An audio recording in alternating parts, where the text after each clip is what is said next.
talent show. Frequencies wild on the wave. Weekend warriors you crave.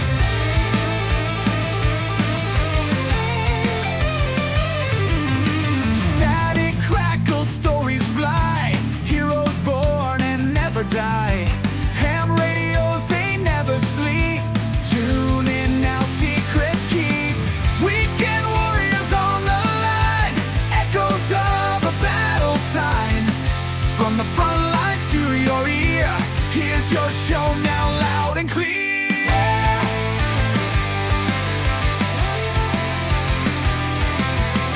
Airwaves buzzing, tales unfold. Voices young and voices old. Army, Navy, air and sea. Tune in now, you're riding free.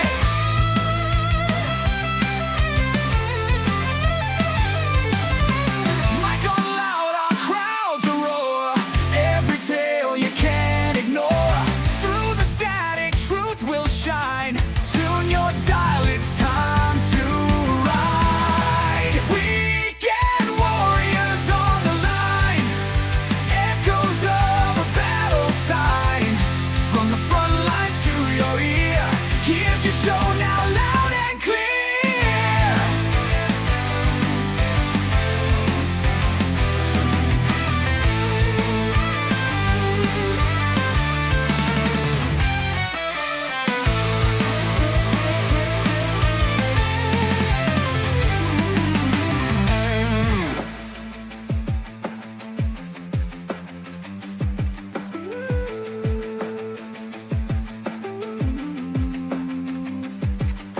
Mic on loud, our crowds roar.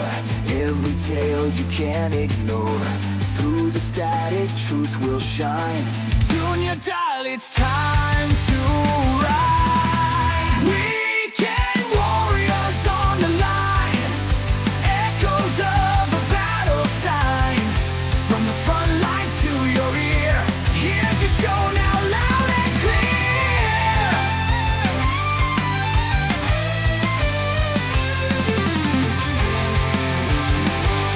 Weekend warriors on the line.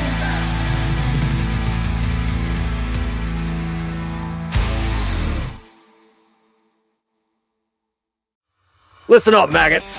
This is the Grouch coming at you loud and clear with another edition of the Weekend Warriors podcast. This is the place for real, no bullshit talk on the harsh realities and irreverent humor around military life. So sit the fuck down, strap in, and get ready for a raw, no-holds-barred discussion. This is the Weekend Warriors.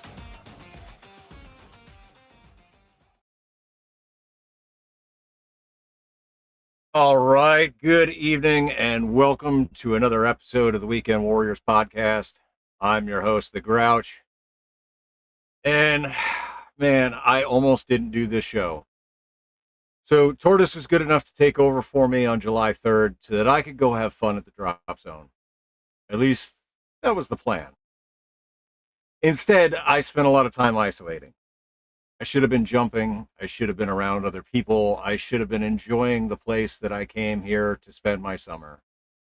But instead, I sat by myself, feeling like shit, and not completely understanding why. The truth is, I've been having a hard time since Father's Day. A little backstory. For Mother's Day, I had a gift and a card delivered to my house in my son's name so that he would have something to give to his mother. Now, I didn't do this for recognition. I did it because he's a kid. She's his mom, and I thought it was the right thing to do. Now, Father's Day came, and there was nothing. No gift, no card, not even a text. Now, my oldest daughter was physically here at the drop zone with me, and she completely forgot that it was Father's Day, which is understandable given she's going through a lot. And I know how this sounds, right? People forget things. Kids are distracted, adults are busy, and Father's Day it's Father's Day. It's not a national emergency. Nobody owes me a parade for being a dad. Right? I understand all of that logically. but still the hurt was there. And it hurt a lot more than I thought it should have. And I don't know, I think that bothered me almost as much as the day being forgotten, because I started judging myself for caring.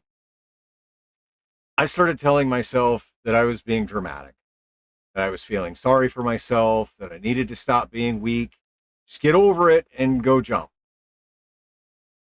But the thing is emotions don't disappear because you insult yourself for having them. So then comes the 4th of July.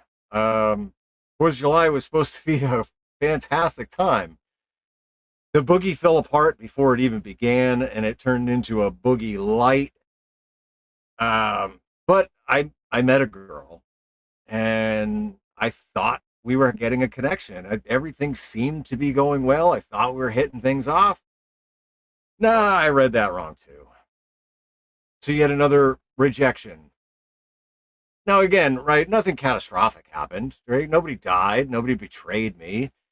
So a woman just simply wasn't interested in me in the way that I hoped she might be. It happens. First in my 20s, I relished the the rejection from women, because it gave me a chance to do it again and to try something new and to learn from that interaction. But this time it just felt like an isolated rejection. It felt like confirmation that everything that I was previously feeling was true.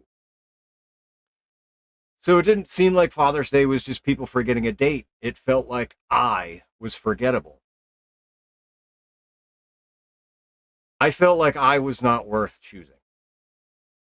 And it's a dangerous thing about rejection. It only needs to happen once, but then your mind attaches to it every other time that you have felt unwanted, overlooked, abandoned, replaced, or not good enough. Eventually, you're no longer reacting to what happened today. You're reacting to everything that ever happened that made you feel that way. And I didn't know what to do with any of it.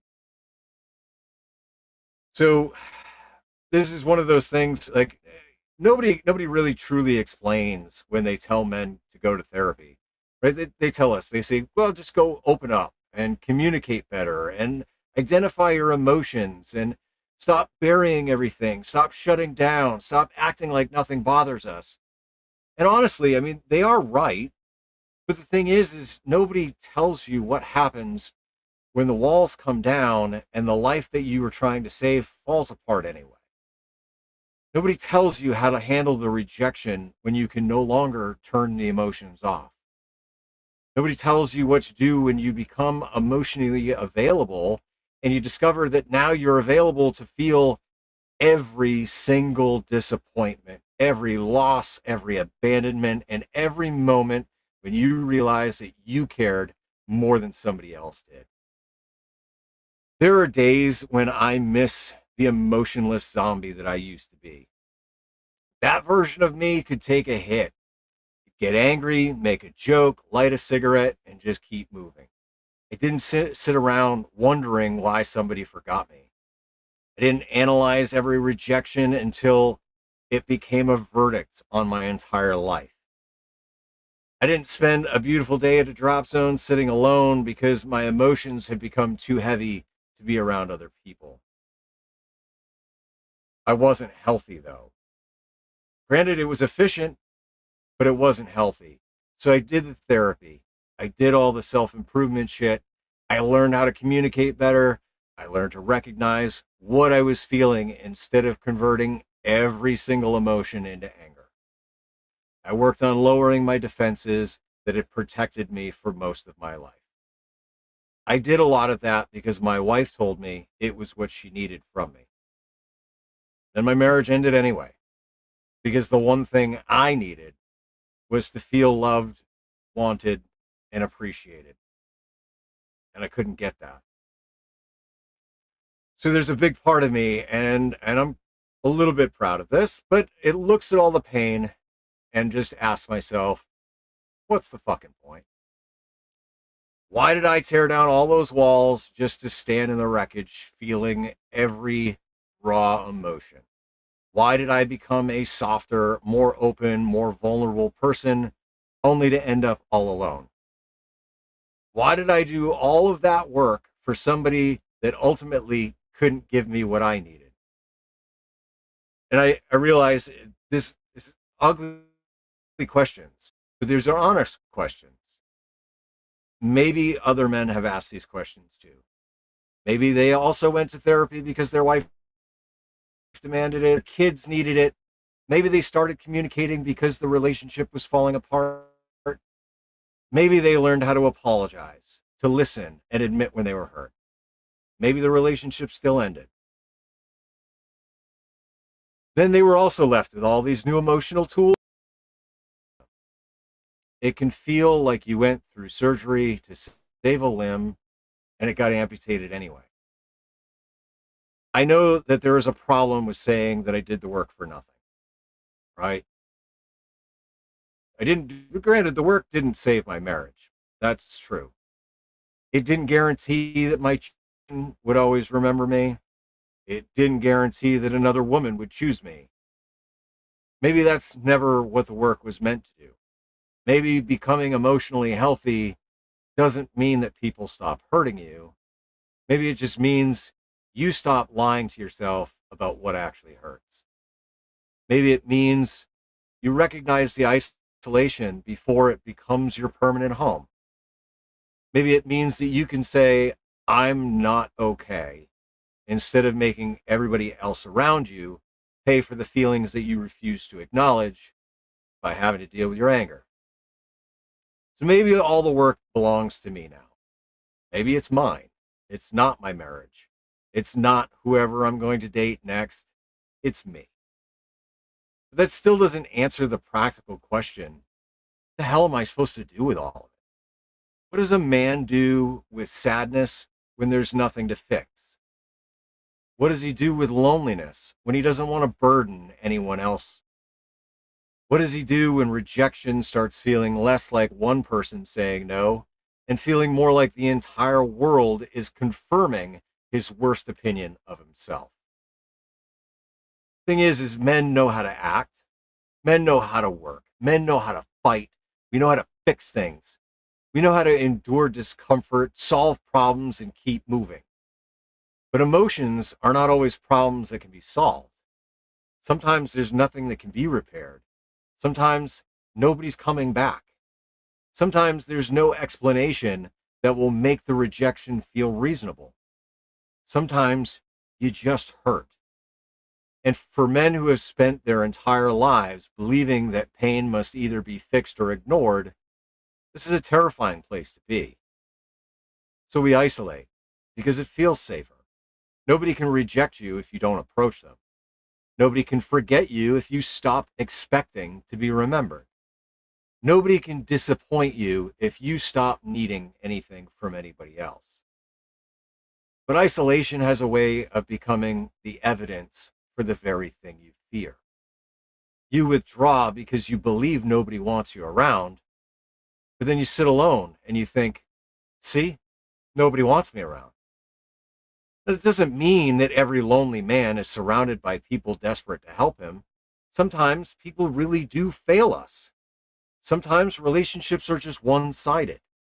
Sometimes we discover that we mattered less to someone than they mattered to us. And we shouldn't lie about it. But we can't let another person's failure to choose us as being a reliable measurement of our value. Rejection only answers one limited question. Did this person choose me in this particular situation? It doesn't answer, am I worth choosing? Because those aren't the same question. They might feel like the same question when you're already hurting. But tonight, what I want to talk about is the price of learning to feel. Not because therapy is useless. Therapy is a good thing, right? Not because men should go back to becoming emotionless machines, and not because every disappointment needs to become a tragedy, and definitely not because I've figured any of this shit out, because I haven't. I want to talk about it because opening up is half the work. The other half is learning how to feel the pain without letting it define you. How do I experience rejection without turning it into proof that I'm worthless? How can I be forgotten without deciding that I'm forgettable? How can I ask for connection without begging somebody to choose me? How can I recognize isolation as a warning sign instead of mistaking it for peace? And how do I remain emotionally alive in a world that keeps giving reasons to shut back down? So tonight's big question is, how does a man learn to carry his emotions without allowing them or the people that triggered them to control his sense of worth? And I realize this is kind of a heavy topic, so bear with me. We're going to get into it. Let's see who we've got joining me on tonight's episode. Lo and behold, there's a tortoise. Hello, hello, hello, hello. Dude, you got me over here all fucking shitty faced. God damn it. I didn't mean for that to happen, but I appreciate Dude, I appreciate the resonance and you being vulnerable there. Fuck. Dude. Yeah, see, now you got me started. God damn it. All right. Well, hey, Anyway, while you compose yourself, let's take a look at the chat. Let's take a look at the chat. Very lively chat, by the way. Very fucking lively. Oh, good. I appreciate it. Listen, huge shout out to everybody in green. Thank you so much. Chris Bricker, Chris Radio and Life, Levi, Rabbit Ham, and Tortoise. You're the members that are currently on. Also, thank you, Four Wheel and Redneck, for being there, and Tracy as well. Yeah. Hey, he lives in Youngsville. I think Youngsville. I know Tracy's in there. He lives in Youngsville. Four Wheel and Redneck. He said Warren, Pennsylvania. Yeah, Warren. Well, Warren, Youngsville. I don't know. All right. God damn it. All right, and good evening, Dave Newmeyer. Here, let's give away some memberships, because it's a new month, and I have some free memberships to give away. And then we'll all compose, and we'll come back to the topic after. Holy shit, dude! 15 months, man. God, dog. So, all right, congrats, N1JUR, YO3GNU, Tiago Fonseca, Jared, KQ4WTT, and Ziggy all got memberships. And Tortoise, man, congrats, 15 months. Thank you so much. Brecker's also 15 months. I greatly appreciate it. If you didn't know from before the 4th of July, that last stream there, it was kind of towards the end of the show. But I can't do the things that I do without my channel members supporting the channel. You guys literally paid for my coach course. I'll give you a little insight on my coach course here in a minute, but I finally got some eval jumps in today. I got some stuff to work on. Hey, not everybody can soar like an eagle when you're flying with turkeys. I'm just saying.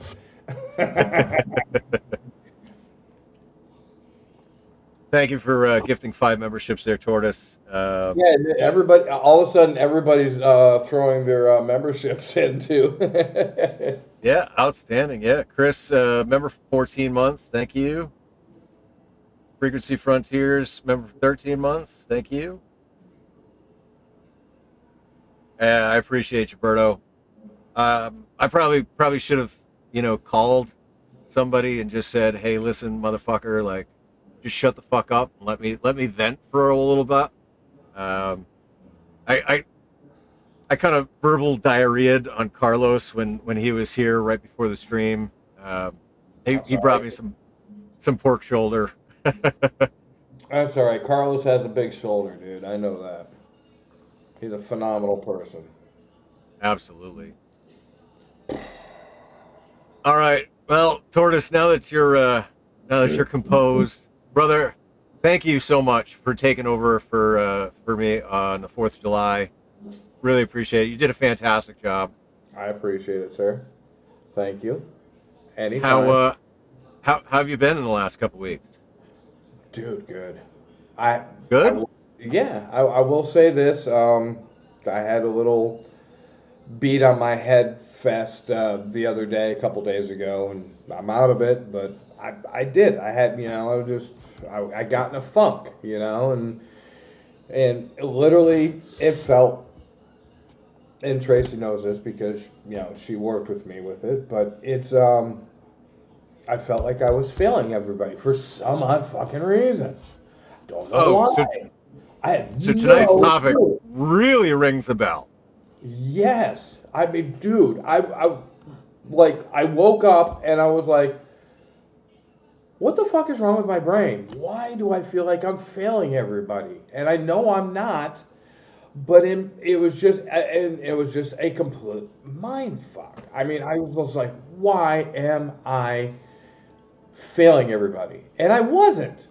And and I got my head beat back into place, but it was like all morning. And like I don't know where it came from. I do not know where it came from. I do not know where it even materialized.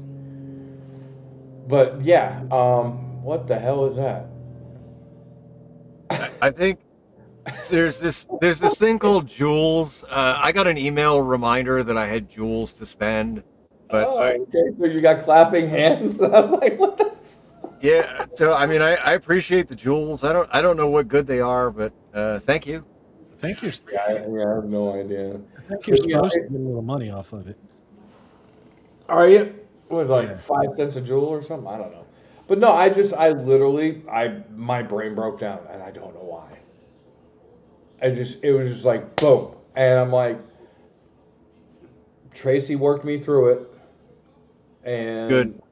and it was just like I don't know where the hell it came from, and I haven't had one of those in a couple weeks. Like just why is this doing this to me? Why do I feel this way? And it's just, dude, I hate to I hate to spread this open, so to speak, but it's just I am so grateful that I have somebody that I can talk to that is in close proximity. Same zip code kind of thing. And, and Dave and Paul, no, they've called me to check in on me, and I've called and checked in on them to see what's going on. But we need to do it more often. If I knew you were going through some shit, Paul, I would have freaking been on the horn with you, dude. You can reach out to me anytime. You know Dale, what? But I did what I default to, and I just shut down and said, oh, I don't want to bother other people, and then here we won't get all the way into it, but there was several instances over the last couple weeks where people did ask me how I was feeling, and I said I really kind of needed to talk, and then the conversation, like, I got two sentences out and it switched to we're talking about them, and right. That never it helps. But sometimes you that'll know happen. It's just yeah, happen. and I could have maybe been a little better about it and said, hey, listen, I need to talk, like, just can you just zip it and just let me talk, but I'm here now. We got our group therapy on the interwebs, and I'm grateful for you guys being here. Dave, good to see you. What's up? It's fucking Hey, day. hold on. We got some cheering for Dave, new grandpa. Hell Oh yeah. yeah, that's right. Yeah, congratulations, Yeah. sir. Cute little sucker too. Is It's he? great. They Yeah. they usually are. Better than you. He looks a lot like me right now. It's hilarious. Yeah, 9 pound flat. She ended up having to go C-section because she's an itty bitty girl and it was a big baby. He's alive and healthy and 10 toes and 10 fingers and fairly quiet, which is kind of cool. At least he was when I got to see him. Um, I'm sure that shit'll change. But yeah, she had it, had it. I keep saying it had him last week. Not yet, Bricker. We gotta wait till they're about 1 so they can actually understand to push buttons. But and then I went and saw the baby and then left her alone because I know what it is, what it's like to have your life change with children, and yeah, It's a big change. it's a big change. So I told her, hey, I'll see you in a couple months once you get settled in and actually understand what it's like to have another life in your life. So I'm And the at lack of Huntsville sleep State that Park goes right with now, it. and I'm still having internet. Yeah, exactly. I got to see my how did I put that today? Shit. Um, Tracy brought Finley up to the to my shop this morning. We went to go have lunch. Finley is her granddaughter, so she's kind of like my adopted granddaughter, I guess. But yeah, she brought the little shit up, and we had a good lunch, and she brought a table home for me from the shop, and yeah, we had a good time, dude. But yeah, grandbabies. My oldest son, he's going to be bringing his my granddaughter from him here, and hopefully my middle son will bring my other granddaughter here. God, I got too much estrogen, man. I don't know what the hell to say. Jesus, everybody's having granddaughters. It's like, what the hell? No, this Well, is good timing for a stream too, because I have been in an RV park with family and friends around, and then another place with family and friends around, and then another place with family and friends around.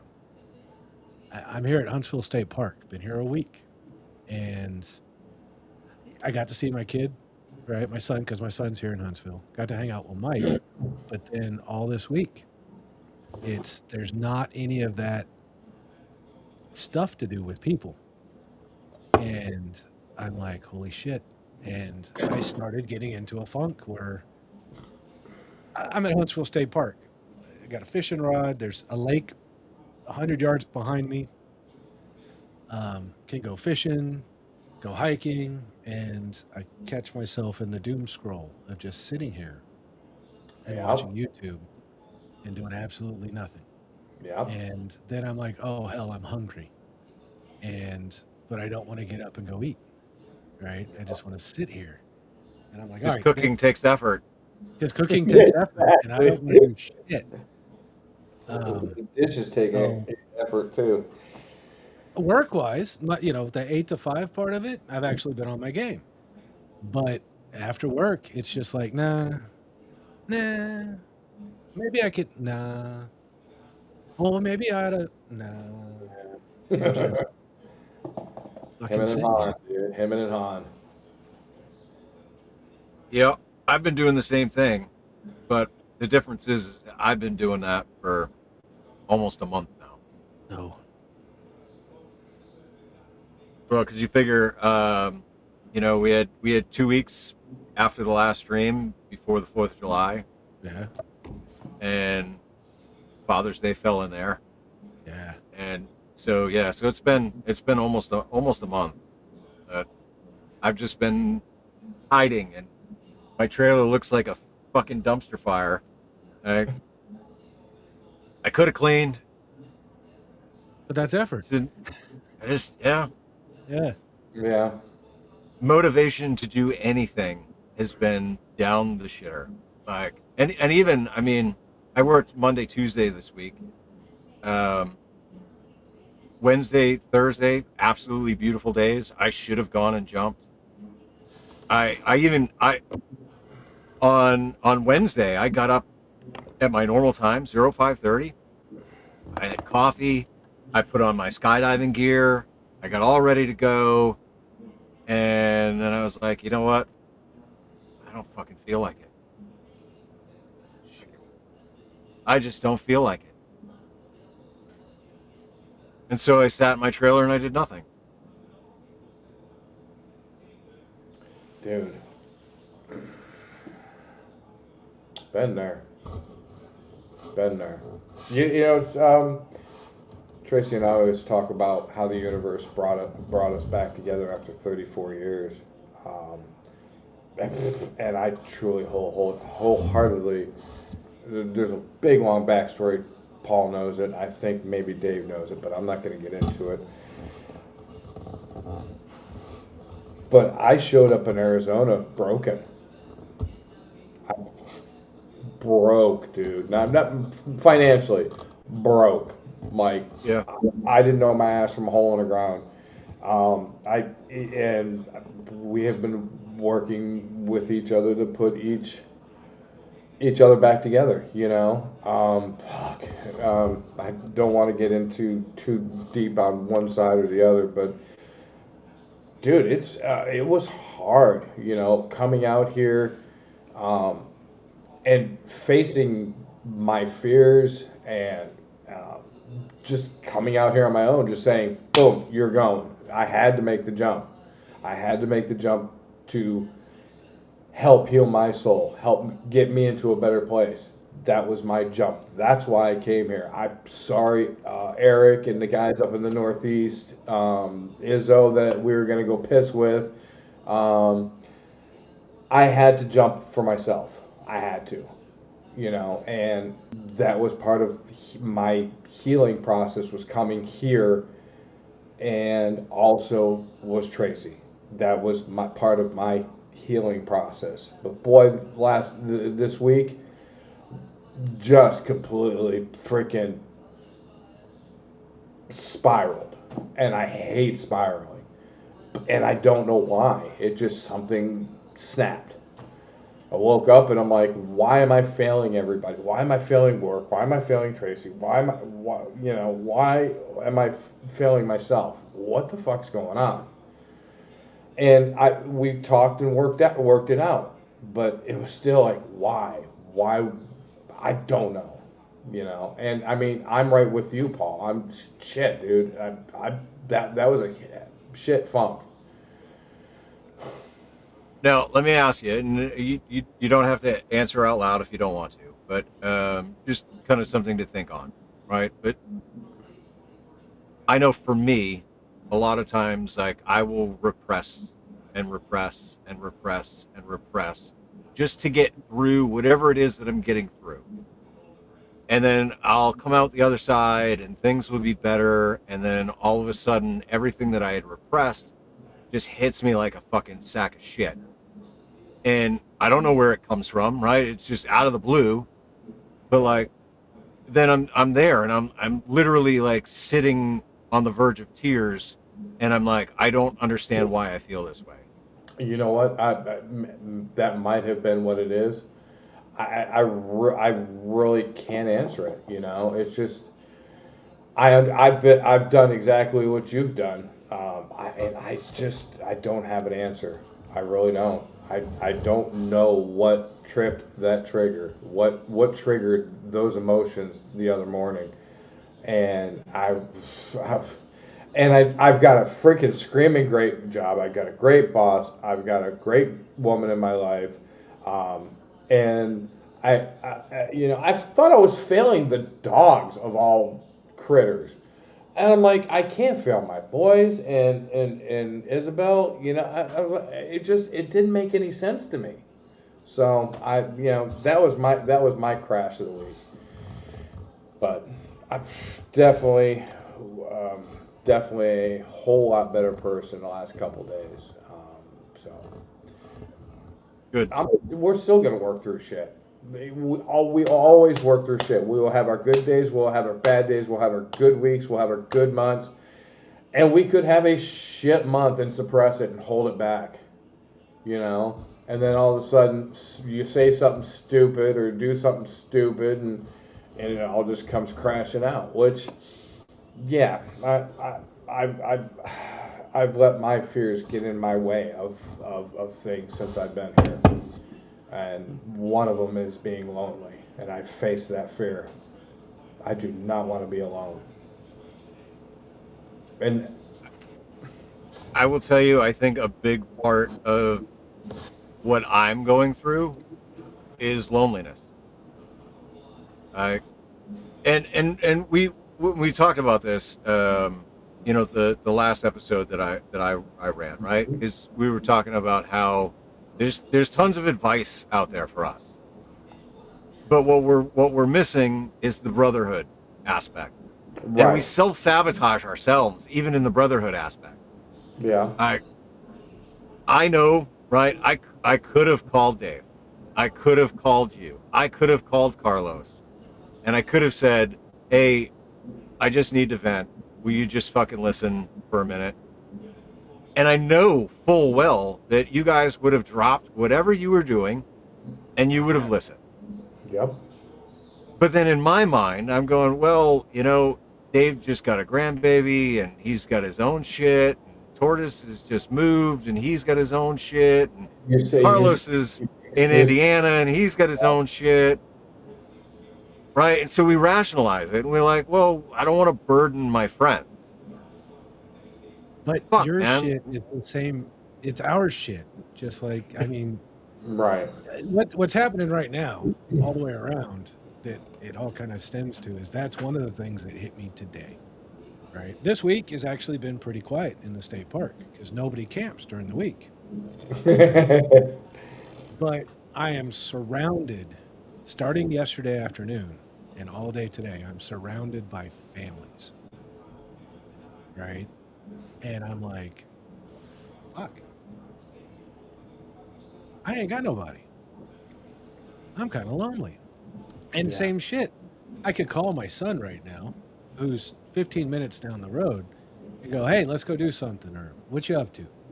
And he'd probably drop and do it. But I'm like, no, he's got his life, and I don't want to bother him. So I'm just going to sit here and stare at my window and watch the couple next to me, which is hilarious because he's around the back of the corner starting a fire trying to cook. And he's like, I couldn't fucking find it. And then as she comes walking around the corner where he can't hear, I told you exactly where the fuck it's at. And it's going to be right where I fucking put it. And I'm like, yes. But I'm looking at all, these families and all these people with people and not trying to brag at all. I've got this big ass fancy trailer and it's just me. And I'm looking around at people in tents and they're enjoying each other's company and they're just hanging out. And I'm like, I ain't got nobody to hang out with. This sucks. Fuck. I've got to stop and address something. And I'm just going to freaking dump this out there.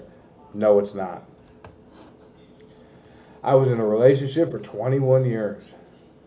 21 years. Dude, my relationship was old enough to fucking drink. But I was alone for 12 to 15 years of it. Somewhere's in that because we were just the roommate thing, doing our thing. I'd come home, I would feed the dogs, let the dogs out, go upstairs, be in my office. I wouldn't leave my office until it was time for bed or later. Paul knows we've been up till 12, 1, 2 o'clock in the morning on this stream, and I would drag my ass down and go to bed.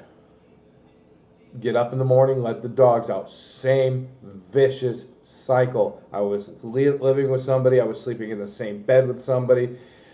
But I had no relationship with that person, and I was completely fucking alone. I was by myself. I had a companion at the house. I had the dogs. I had the 2 tortoises. I had a couple cats. But I was still fucking alone. Because there was no relationship there. None.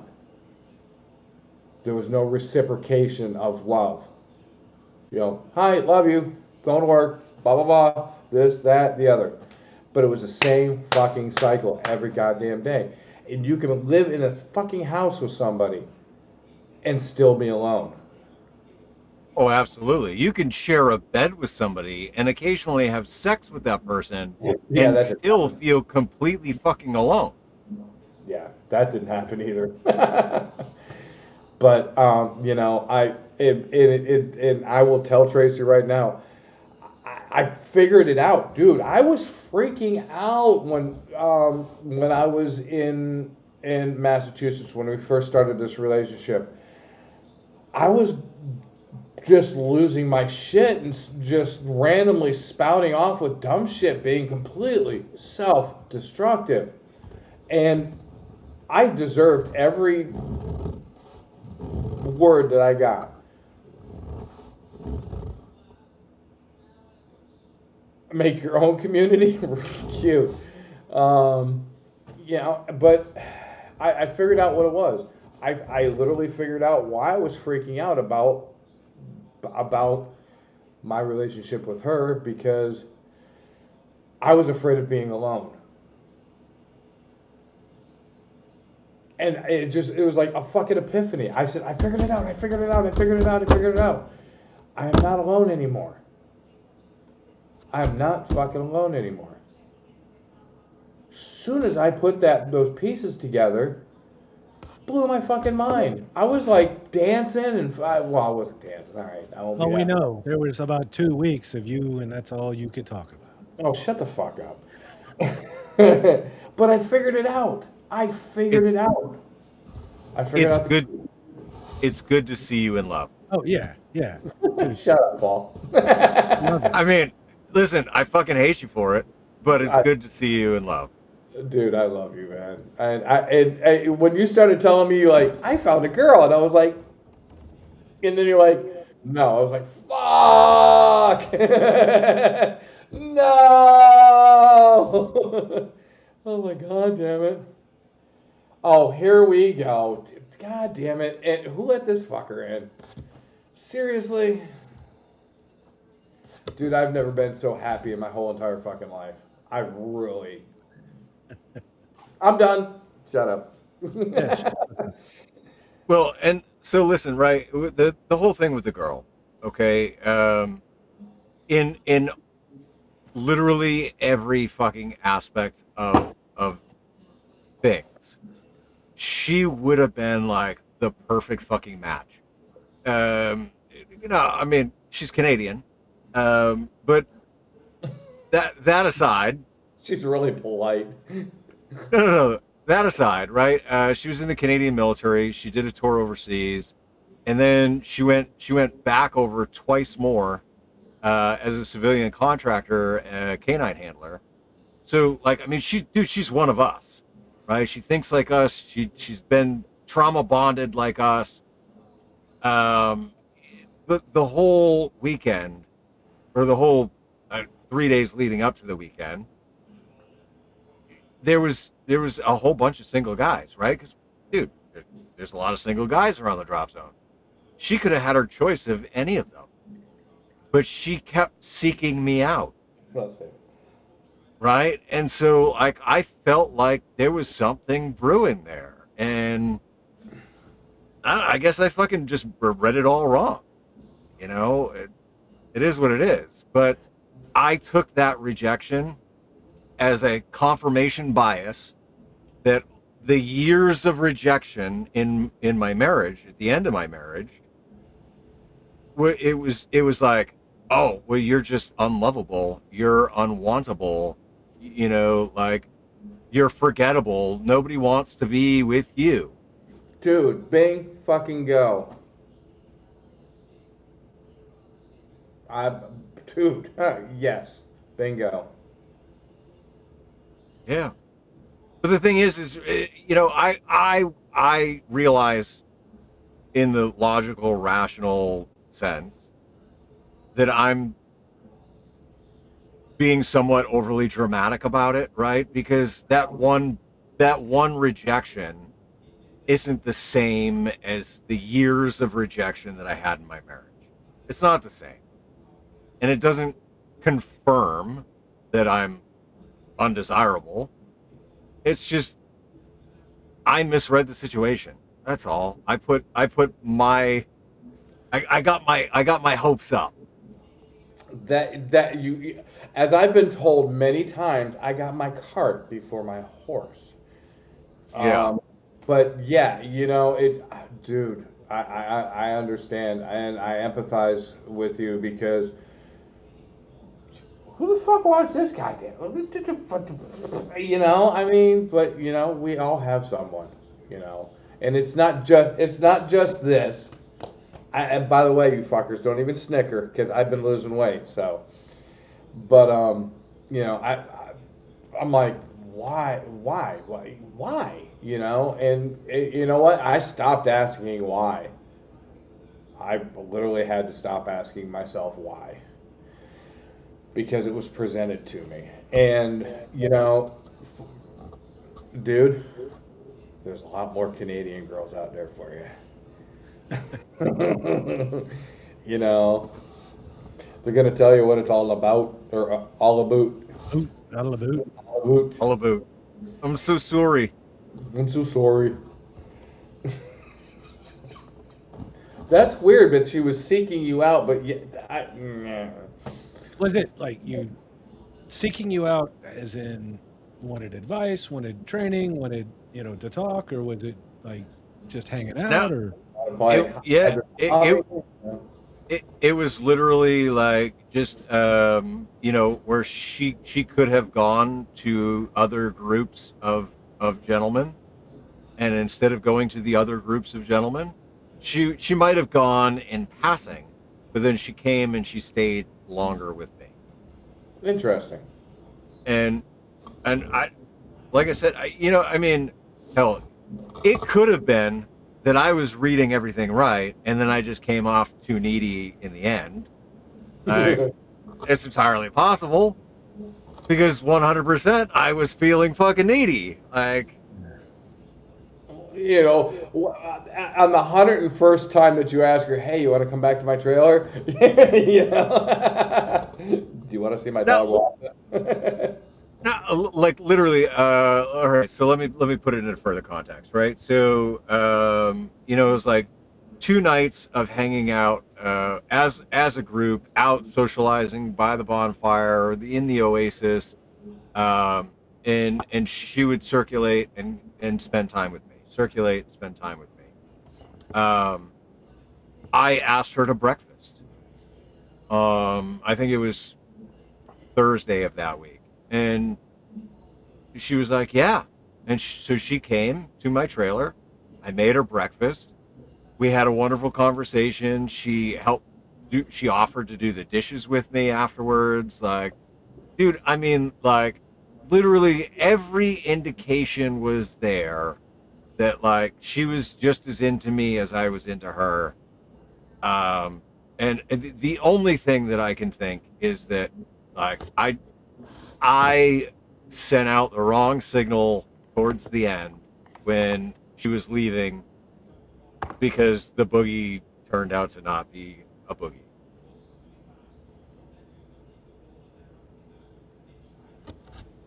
She Text background on the boogie should not be what? all right.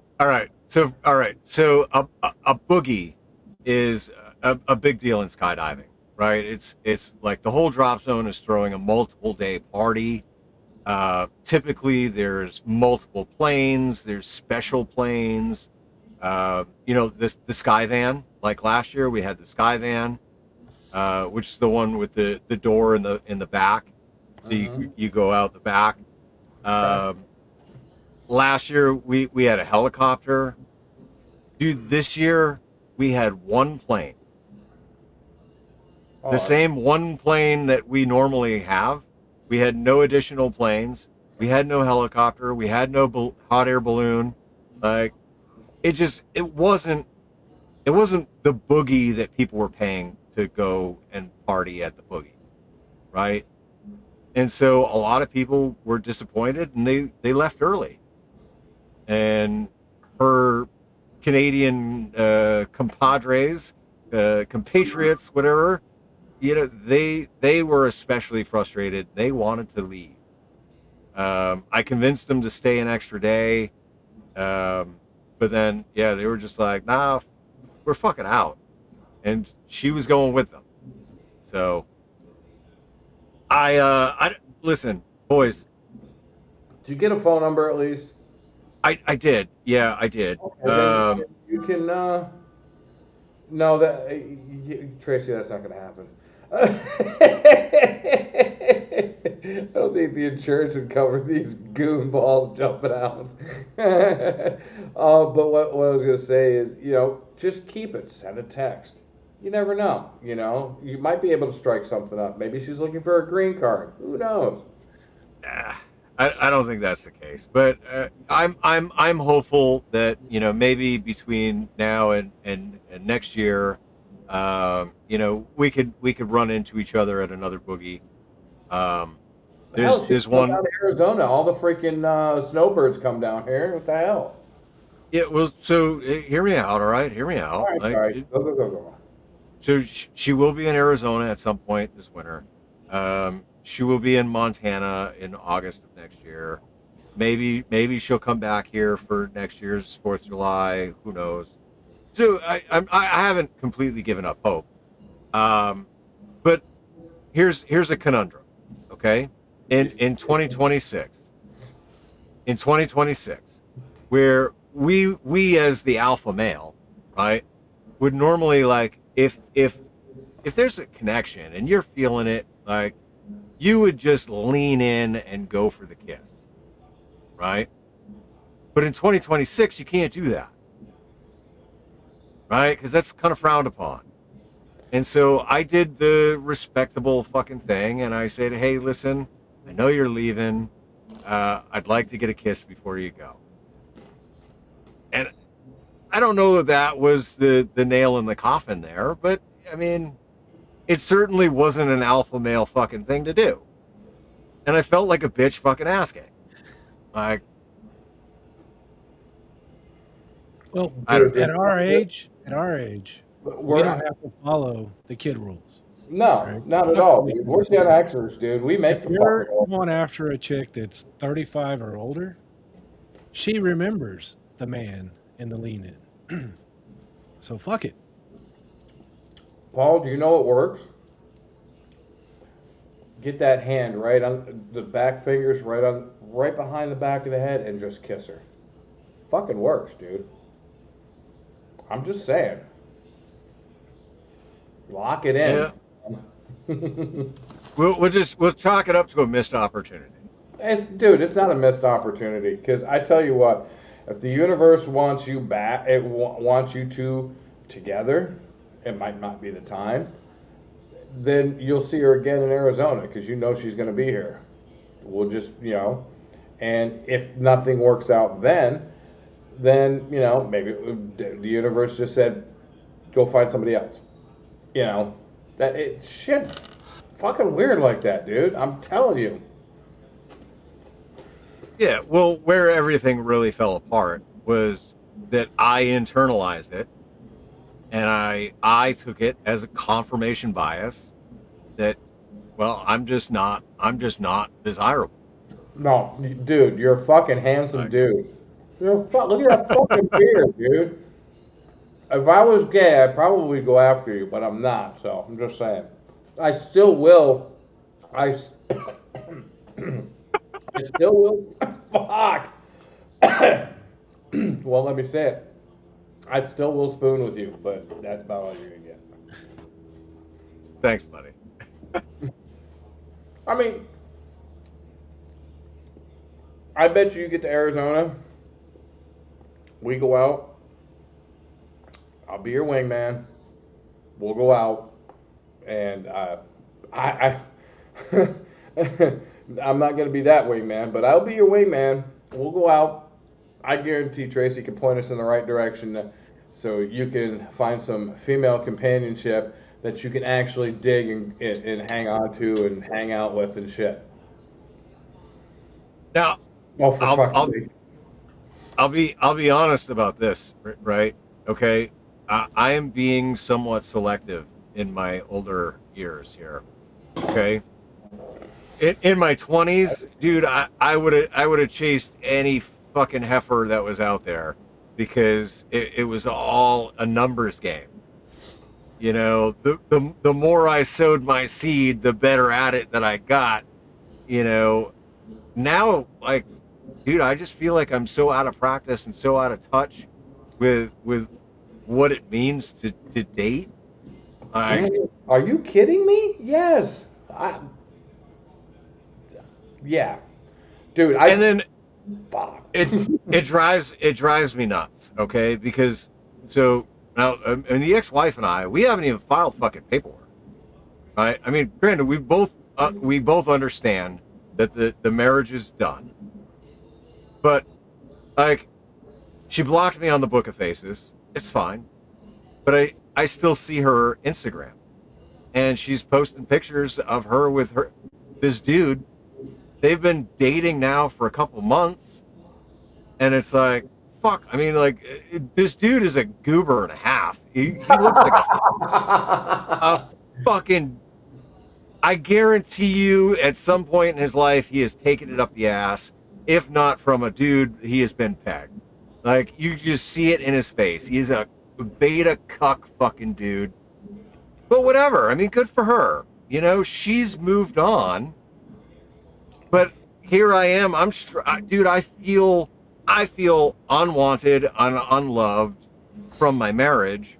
And then I'm trying to find a fucking girl that's remotely interested in me. And the only ones that are on the dating apps are fucking heifers.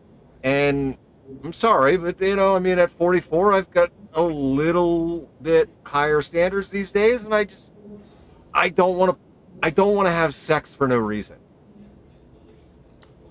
I don't know.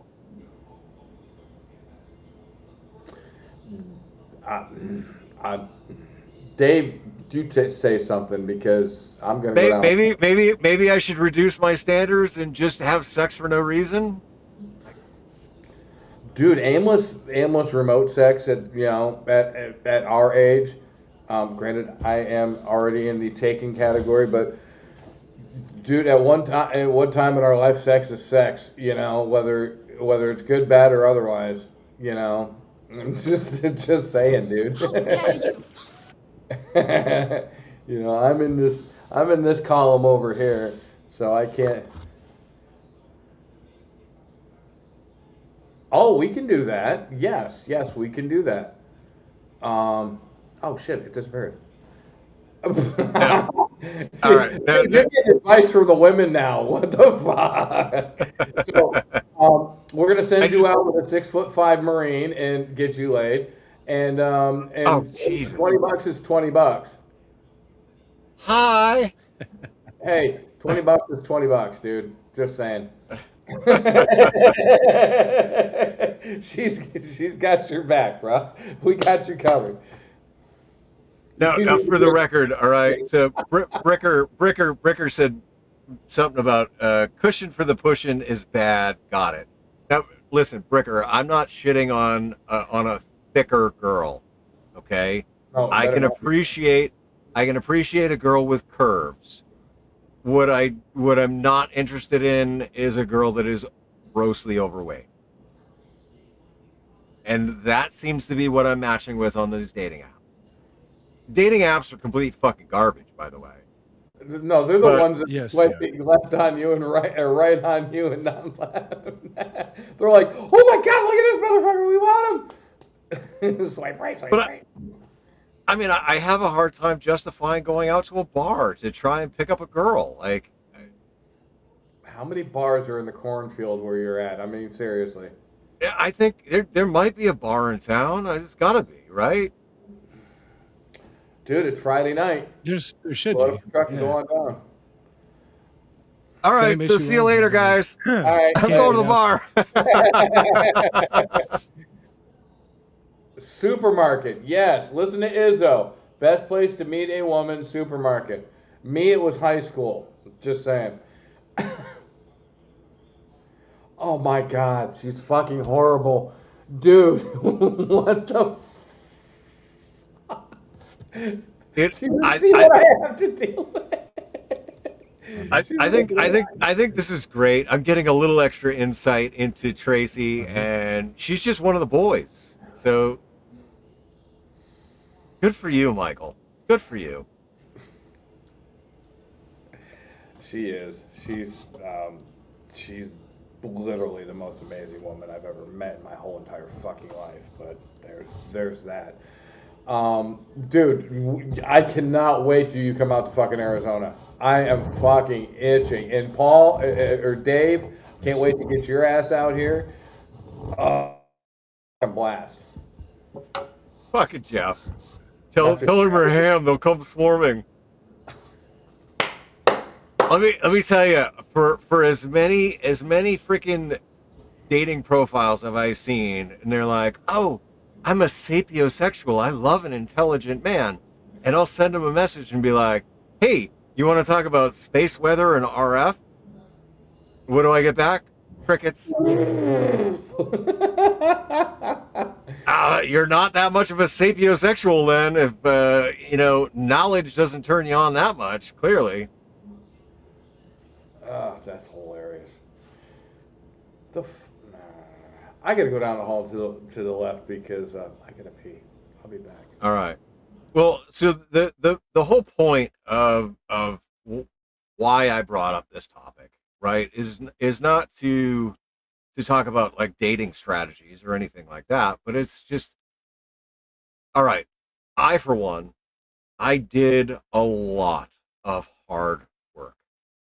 I did a 3-month inpatient post-traumatic stress program through the VA, where I literally was an inpatient at the VA hospital for 3 months, doing nothing but guilt and grief therapy groups and groups and individual therapy and DBT and CBT and EMDR and trying to work through all of the things that were bothering me, right? And all of the coping mechanisms that I had literally learned how to turn my emotions off like a light switch, which came in handy sometimes, right? Like you're feeling sad for no reason, well, you just fucking turn it off and you feel nothing.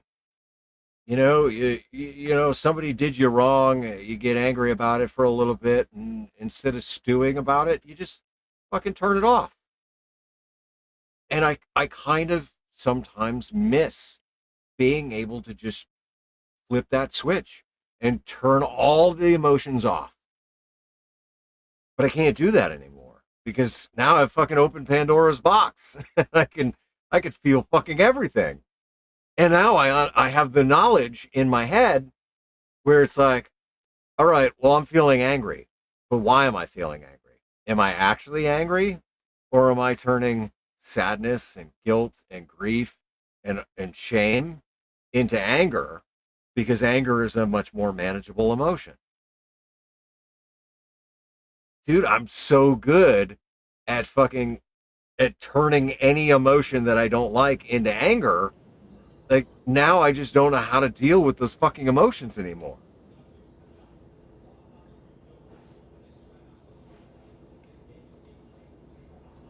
Thank you, Tracy. Yeah, all we, dude. At one time in my life, that was me. It was the angry guy, the fucking Yeah? I fuck, dude. I just every little thing pissed me off, and I would fucking light off. And I have that part of me. It has been pushed aside, you know. But I'd get fucking pissed and frustrated and do dumb shit and throw shit, and I couldn't do that anymore. I was fucked up, you know. I was just like, that's a part of me that I just didn't want to have in my life, you know, because it was senseless and useless. Now I'm a peacenik and pacifist. But don't piss. Go ahead. Now you are what the women want, right? Which is being emotionally available.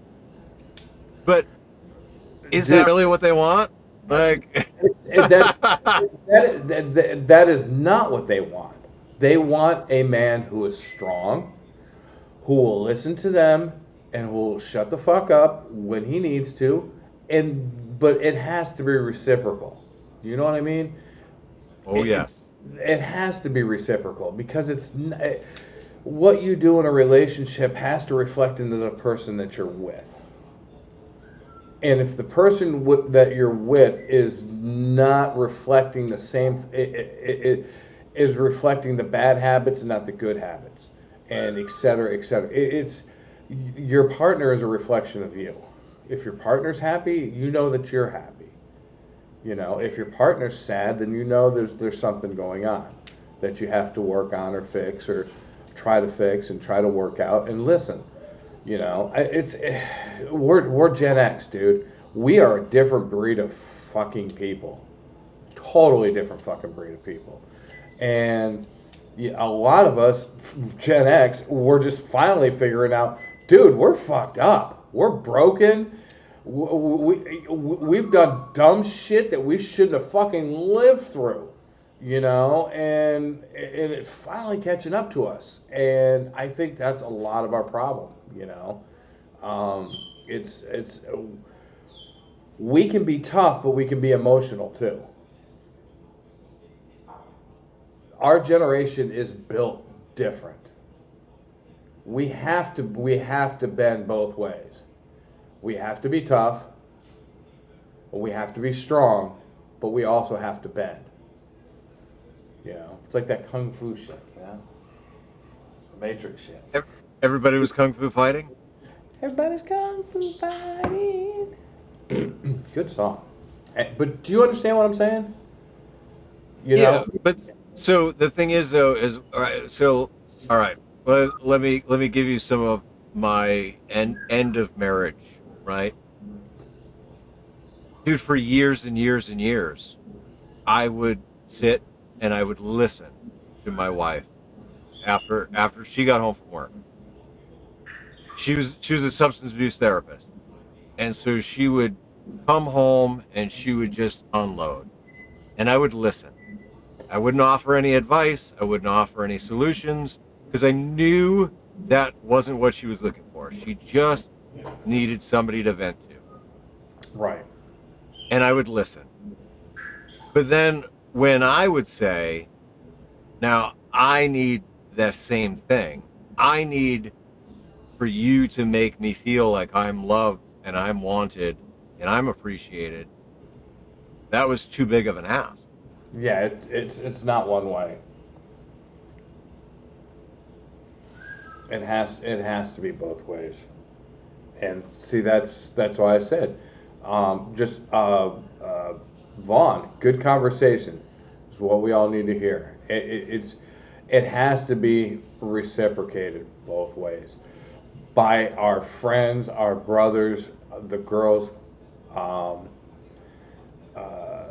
and women that we deal with. Here we go. Here's the answer, Paul.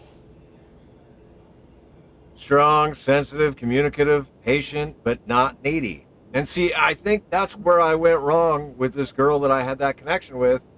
I think I might have come across needy in the end. Because I am. It's hard not to come across needy when you haven't had any and Dude, you know. But continue to read what she says. But we also need to be the same for y'all. That's all it is. Dude, we are a different breed of people. Gen Xers, I feel sorry for our kids, our grandkids, because, well, not so much our kids, but the kids behind them. Fuck, dude, it's crazy, you know. I will say, no longer wanting to raise someone else's kids might be dramatically limiting the dating pool. You know, because let me tell you, at 44, most of the single ladies, 33 to 45 that I'm looking at, They're all single moms. Dude, you need to get And yourself a sugar mama. That's what the problem is. dude, I don't even want that. Like I just want somebody that is gonna make me feel wanted. That's it. Exactly. That is literally that's the only thing I want. Is I want a woman that is gonna make me feel wanted. 100%. I'm And tired of being fucking lonely. I know, and dude, But on the other hand, they want the same thing. Some of the younger women that you see the TikToks and all that weird shit. They're stay in our age, man. Seriously, stay in our age range. Quit going after the younger cows and stay with our age. I mean, we wanted to get into the freaking heifer analogies. But, yeah, dude, try to stay within our age range. I guarantee you'll find somebody. So what do you think? 40 to 50? Yeah. Dude, I'm 44. And I'm 53. The fuck is your point? If I get together with a woman who's 6 years older than me, right? I don't know. Like, are we going to be at different points in our life fucking 10 years from now? Yeah, look what Izzo said. Oh, see, I wasn't going to say nothing. She just threw that out there on her own. I'm not going to get right for that one. Yeah, you're shooting lower, aren't you? Who's shooting lower? She's younger than you. Dude, we were fucking high school together. I was a senior. She was a freshman. Fuck dang. She's younger than you. Oh, she's in the same age group. Shut up. All right. I guess I lost that fight. Fuck. I understand the point you were trying to make. Did you? It just got my dick kicked into the dirt. Oh, Jason's got the answer. Jason's got the answer. We all need a 55 to 65-year-old billionaire widow who owns a liquor store. Fuck yeah. There you go. That's exactly what you need to get, Paul. And they need to sell cigarettes, too, for you. Yeah. Marlboro's preferred, but, No, American Spirits. American Spirits. Ugh. Yeah, nah. Those are kind of harsh, dude. They're supposed to be all natural. Oof. They kick your ass. Dude, I'll be honest with you. So Dave gave me a pack of Marlboros as recompense for fucking smoking some of mine. And I smoked half that pack and I couldn't do it anymore. I fucking gave it away because just Marlboros don't have the same taste they did when I was fucking 16. Like, I don't know. I actually did. I actually, when the fuck did I start smoking? And then I mean, this freaking spring and summer is been my epitome. I love it, not smoking. But when 2000 I started smoking. It was 2001. It was with Nathan's mom. I was smoking Jerem Blacks. The cloves. Cloves? Yeah. Oh, yeah. Dude. I Hello, started 1999. I started on cloves. Oh, God. Now I smell one and I know exactly what the hell it is. And I'm like, dude, give it away. Oh, fuck. Yeah, that was a long time ago. Yeah, hello 1999, brother. Yeah, and you know what? I'm so glad I quit. I am So goes so there. fucking glad I quit. I am so happy that I I quit. can hear myself there. Yeah, your audio's coming through now, Dave. You're there, Oh, Dave. okay. Yeah, you're okay. Why, were you trying to say something and it wasn't working? I was talking to you guys earlier and realized I was on the wrong thing. And I was like, oh, shit. He So was talking to himself. I was talking to myself, and so I've been agreeing with you guys and going, yeah, right on, and oh, that's fucked up, and none of it is coming through. He said the silent partner. Um, Paul, you're next, dude. You're fucking next. And Dave, you're next. Need to quit fucking next to smoking. what? Next. Need to quit I fucking know. smoking. I know. Because I was I going to do the. In an age of old men, there was this guy. He met a girl, and he pushed out. You're a dick. Anyways, no, dude. Things taste much different when you're not smoking. I'm just gonna say. Yeah, well, I mean, smoking definitely tinges your taste buds. Mhm. So, Uh-huh. Well, I'm down to like a pack every 2 weeks if I don't drink. I've been vaping more, and I have been able to tell that I can taste and breathe a hell of a lot better than when I was smoking. But my doctor's like, dude, I don't know how much that is better than, vaporized glycol is probably not much better than the smoke you were inhaling.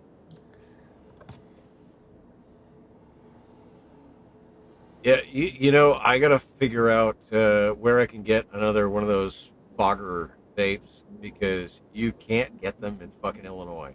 No. What? Well, I noticed they were everywhere, and now, like, even the little Habib store right by the regional park that I normally stay at in Castroville, they always had them, and they have shifted away to a different brand. So maybe Fogger's just getting hard to find. Like maybe something happened. I don't know. Well, I went to order directly from the website, and they were like, "No, we cannot ship that to Illinois." Oh shit. Okay. Yeah.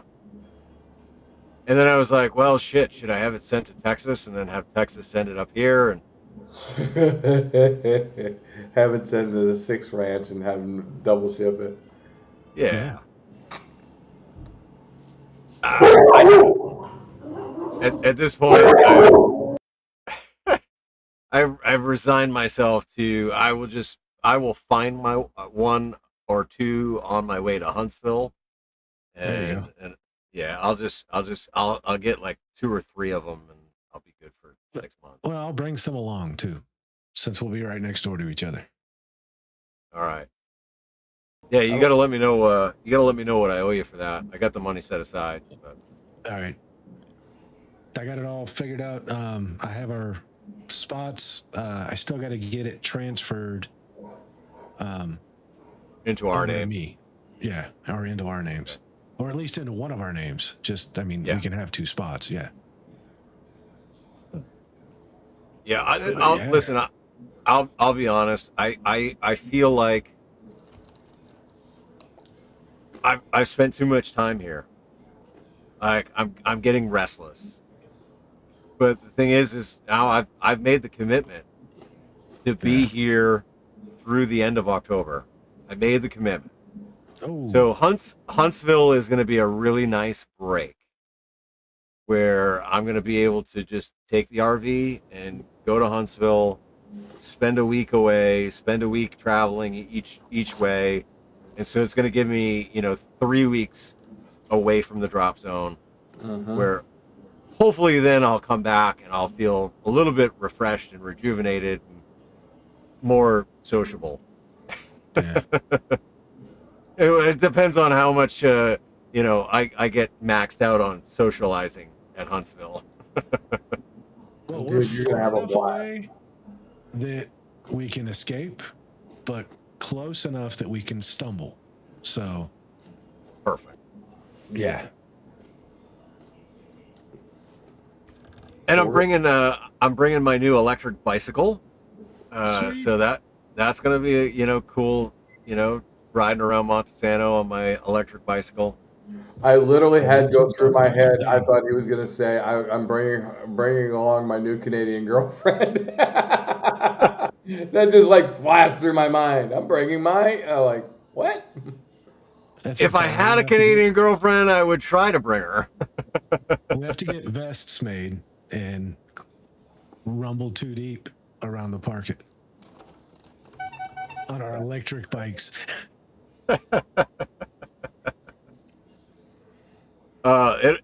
Honestly, I wanna be in the condition of Mike or Joe Brett last year when they were freaking scootering around, shit faced. That I want to do that. That is my goal there. for at least one night of Huntsville. I'm there. Hell yeah. We get shit cocked and we'll be like, let's do fucking electric bike races.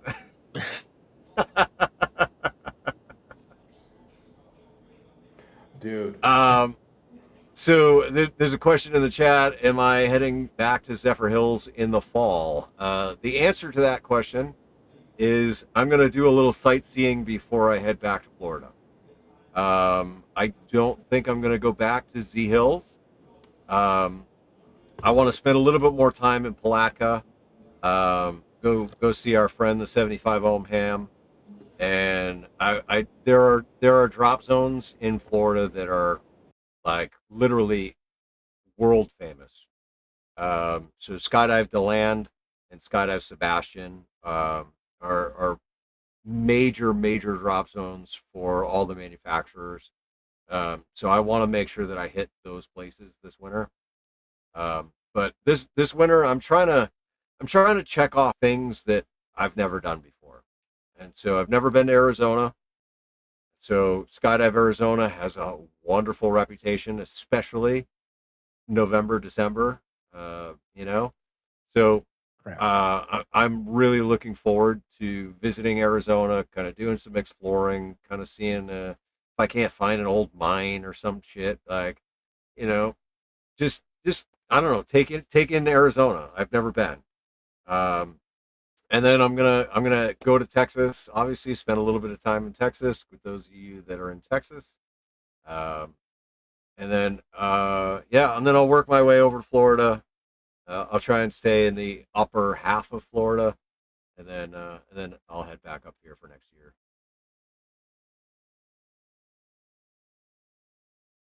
Well, I was going to say I'd head towards Arizona with you, but into November through January, I stay in Castroville. So, All right. Well, I mean, maybe just take a look and see, what kind of road trip that would be for you to go from Castroville to Eloy, and if it's not too bad, maybe take a week. let's see.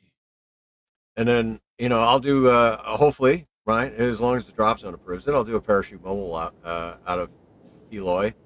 And, you guys can be on the ground. Hey, That'd be Dave. cool. Dave, if you don't bring the 13 camper and you just bring yourself, I've got a room. I got a Could make for a shorter trip, right? Yeah, Oh, if you yeah. didn't bring the Make, camper. 13 hours of driving, not pulling a trailer. Oh, Dude, that's where are you coming from? Where would you be Castroville, coming from? Texas by San Antonio. 2 days. 2 days. Which I've done San Antonio to Phoenix in a day, a hard day. Tracy says fly.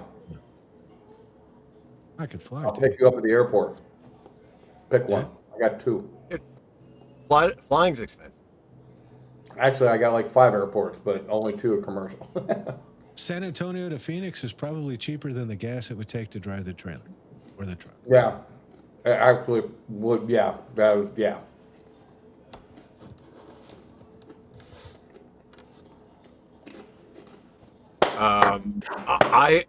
I definitely plan to be at Hamcation next year in February. I will be at Hamcation next year. I want to get an RV slot though. I want to get an RV slot, so because I definitely learned from this year that traveling to and from, even only being an hour away, is a giant pain in the ass. I'd rather just be there. Well, you and I will, what's the right word? Camp, I guess, away from the main crowd then. Because I don't think you want to be in the big circle for the entire. Yeah, no, I don't need to be, next to Jason and all that. Yeah. Like, I don't need to be in the mix. I just want to be It's a good close time, enough but to it's a stumble. lot. Yeah. Or electric bike. Yes, or electric bike. So I got something interesting coming up, which is going to, I'm not sure how I feel about it. I'm going to DEF CON beginning of August. Oh, I which thought you were is- gonna. Okay. It's been on my bucket list most of my life to go to DEF CON, right? But it's DEF CON, and I have gotten myself so isolated here lately that going to a convention Always with gonna be like, wow. 30,000 freaks is going to But be dude, they'll be your freaks. That's the difference. true. And I there's a lot of people that I have talked to and gotten to know online that I'm going to actually get to meet. And I kind of be in our little safe space because I got accepted as staff at the Ham Radio Village. So I will be around Nice. ham radio Nice. people. Yeah. But still, all the hacker gadget buddies that I have and all the stuff, like there's parties that you're supposed to go to. DEF CON itself is just kind of cool. But the crazy is Vegas after hours. To the point where in my orientation for staff, they're like, you must get 3 hours of sleep in a bed and take a shower before you come back.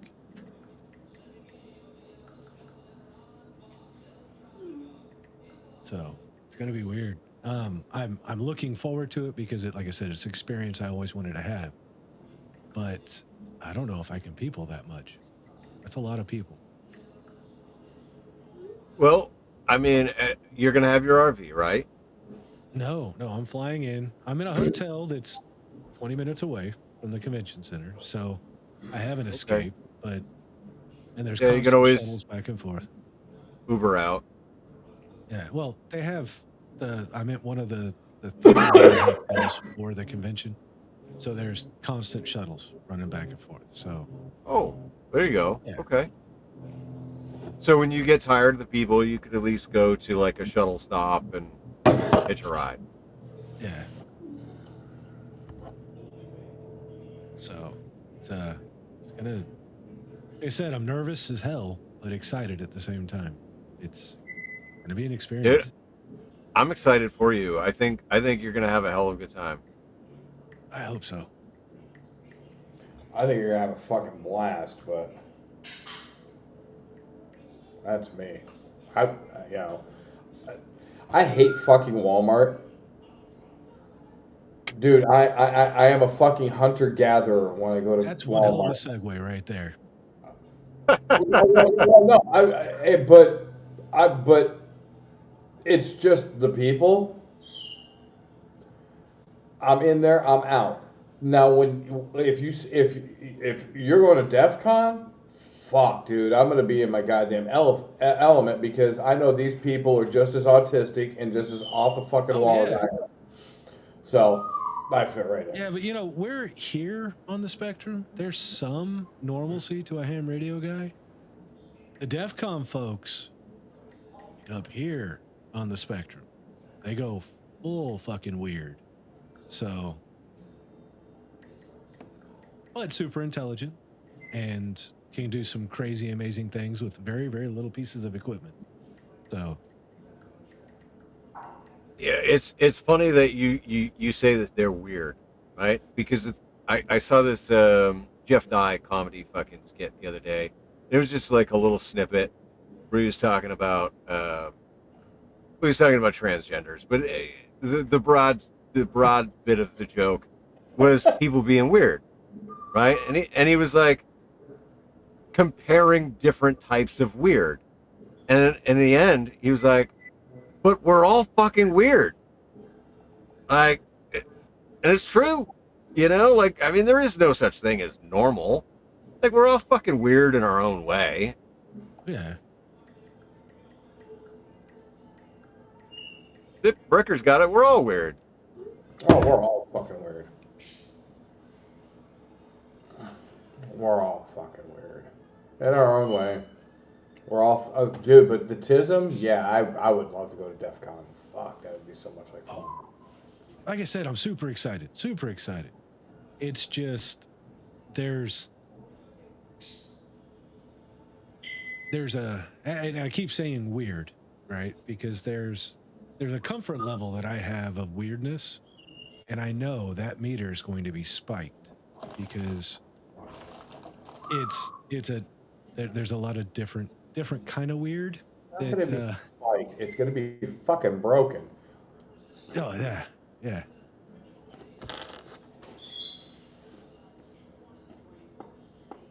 Bricker says if you weren't weird, I'd be scared. Yeah. We're all geeks. We're all nerds. And I just got to keep remembering that just because you have purple hair and all sorts of weird things poking out of your face, you're my people. You're fucking old. What the fuck is this? That's why you find a mare who loves you. We're not going after horses, fucking Izzo. Jesus Christ. Oh, he meant to say mate. Okay. Okay, I'm just checking. Typo. Typo. What happens when you get old? You gotta proofread your shit. Hey, I gotta just real quick shout out to Manny the Walrus. Manny the Walrus is one of us. He's in the chat. So Manny and I met through skydiving, and when I was looking for an audible altimeter to add to my helmet, I was looking for used. That's the Manny. That's the Manny. Yeah. All right. I was looking for used, and motherfucker, he bought me a brand new Sono Alti V3 and had it shipped to the drop zone in my name. Like a $300 plus fucking altimeter, and he didn't ask anything in return. Like that, unbelievably fucking awesome brotherhood. I greatly appreciate it. It's super helpful, especially now that I'm starting to get into coach jumps. I got some improvements to do on my coach jumps. I did my 2 evals today, and I was a little in my head, as you know we do, right? I knew I was being evaluated. And so even though I had practiced this exact dive flow at least 7 times. Right. And dude, I felt so confident in my abilities to fly this specific dive flow. Jump number 1, everything was going great. My supervision is on point. You know, I'm getting really good marks from the examiner on that. We exit the plane, and I checked the spot that at the time, right when we looked out, there was a big cloud in our way, and then I waited a second. Okay, now the cloud is out of our way, so we're good to go. We go. For whatever reason, I super tensed on the exit. Oh. And so my exit was not a nice, smooth, float down like I've been practicing. I almost went completely backwards and was almost flying back down because my upper body was super tense, and I'm doing the Jesus pose, and my legs are like tucked into my ass, and so it just rolls you back. Now I recovered, and I got it into the position. I lost heading a couple times, but the dive flow it wasn't where I know that my abilities are. And so the examiner is a super, super awesome guy. His name's Omar. He asked me, he said, I want you to go through the score sheet and score yourself, and then we can compare what you think your score is This ought to be versus what I think. sounds like something in Dude, school.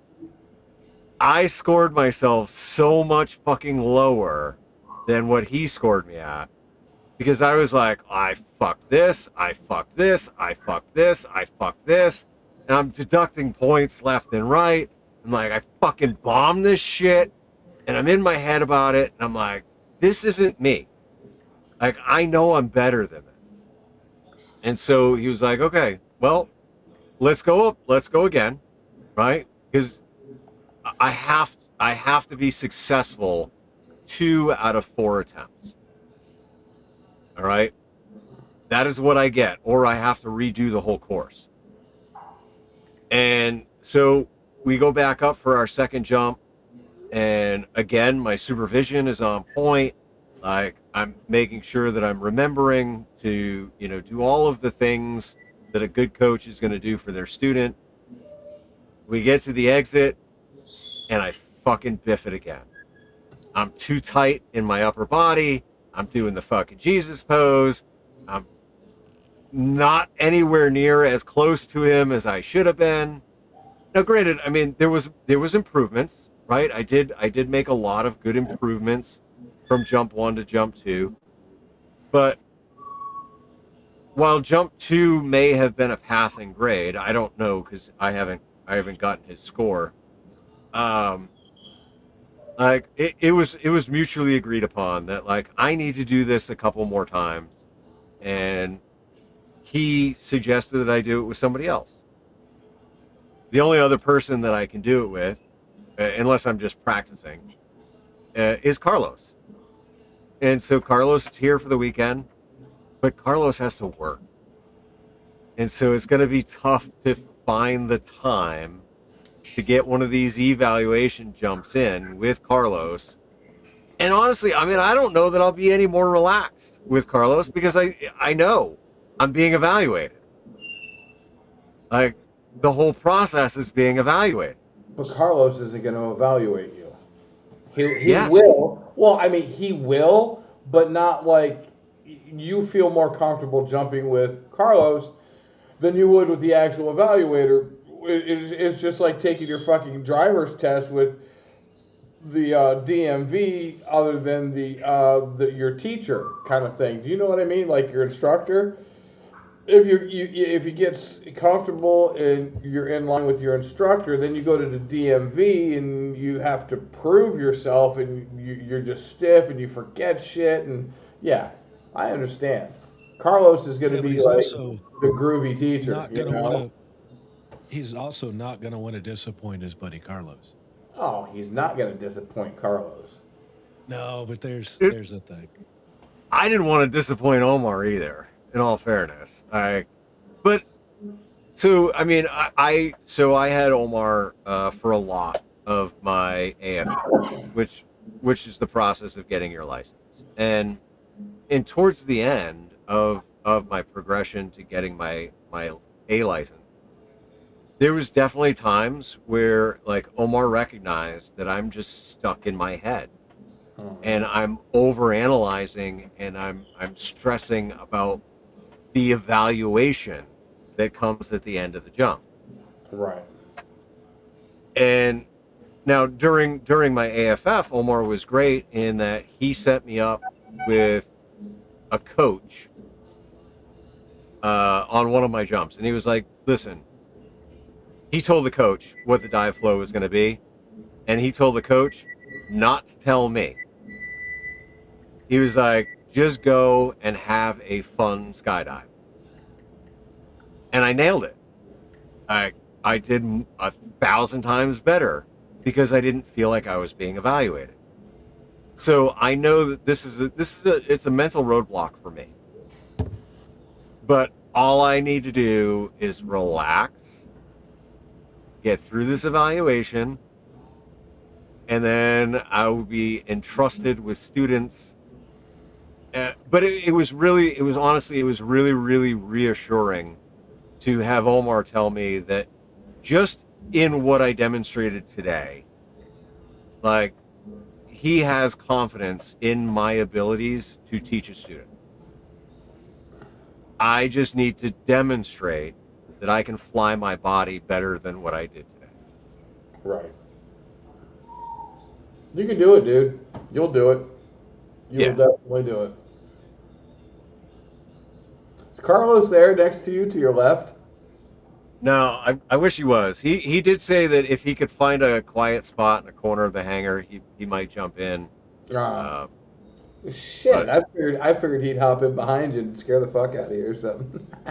now No. the thing is though is I know full well that if Carlos is in the hangar, he has at least 10 people vying for his attention. Right.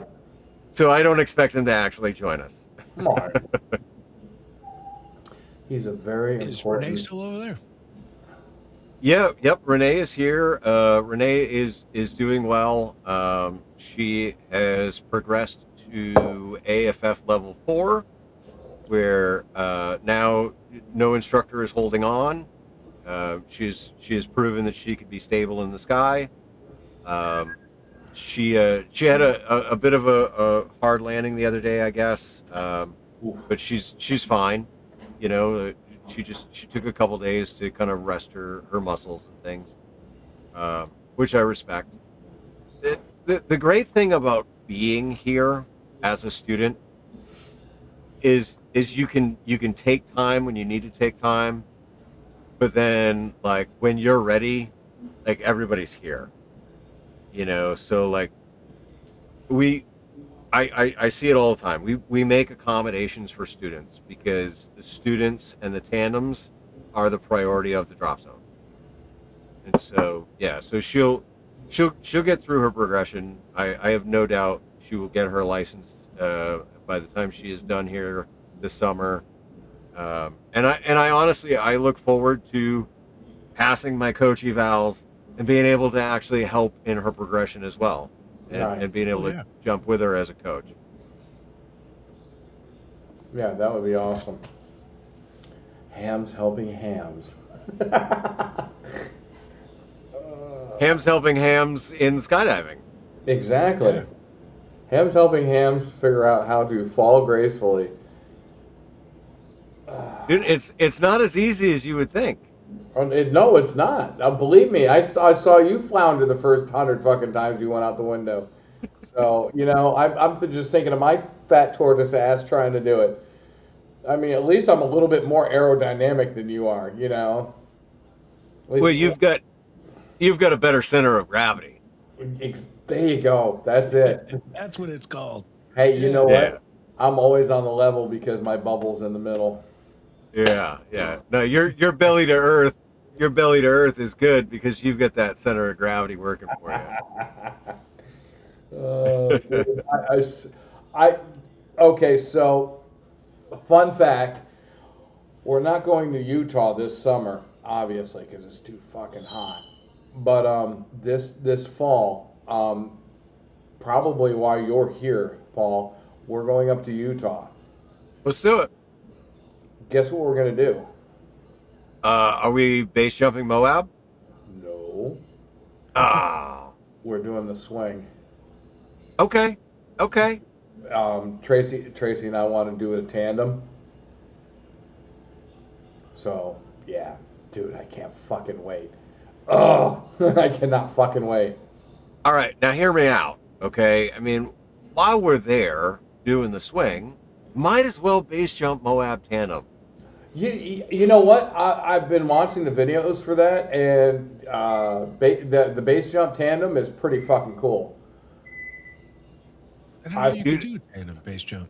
Yeah, Yeah, it do is super cool to watch. It's super sick, dude. Yes, Julie, you come to Arizona, and we'll take you base jumping. No comment. She's like, "Fuck no, I'm not jumping off and doing that." But yeah, we're doing the Moab swing. Oh, I can't wait, dude. I so cannot wait. It's an 8-hour drive to Moab from here. So it's a day drive. The next morning, we're going up. Fuck yeah. All right. Dude, I'm down. Dude, I am so down. She's been wanting to do this for like forever. And I'm like, as soon as we get there, I wanted to do it this summer. She goes, it's too fucking hot. And I'm like, okay. She goes, we'll do it this fall. I said, okay, that'll work. Now, I wonder if they would let me on the swing, like either wear a GoPro chest mount Yeah. or wear my helmet with the GoPro. Yeah, they should. Yeah. Like, that'd be a hell of a cool video. There's a lot of people that wear GoPros.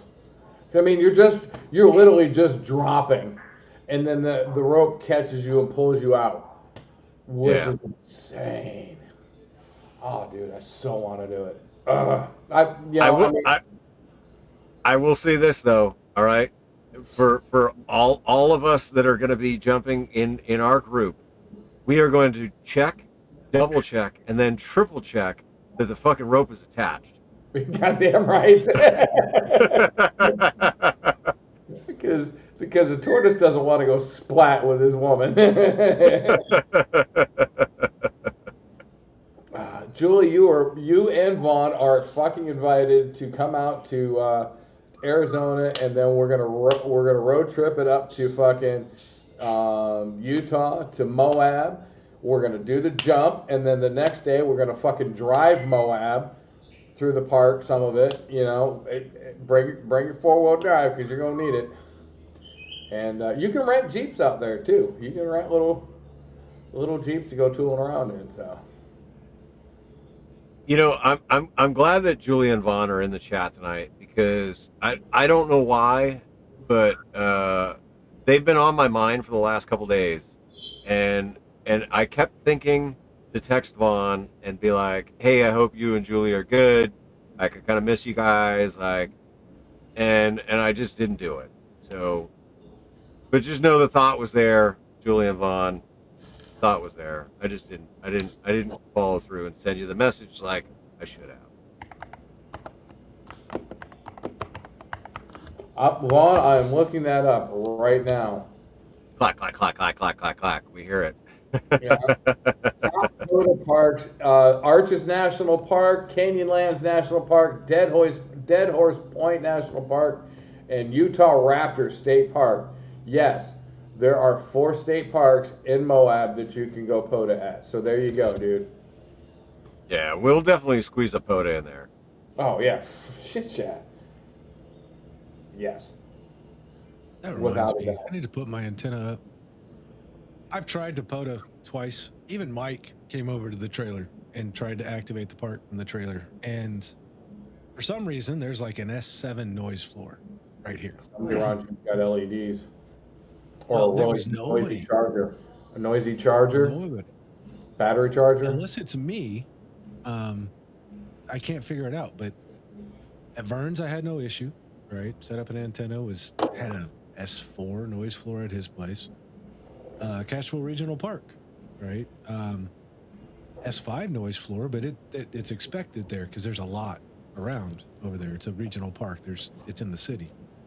But here, you go to Mike's little proving grounds, and it's like S3, right?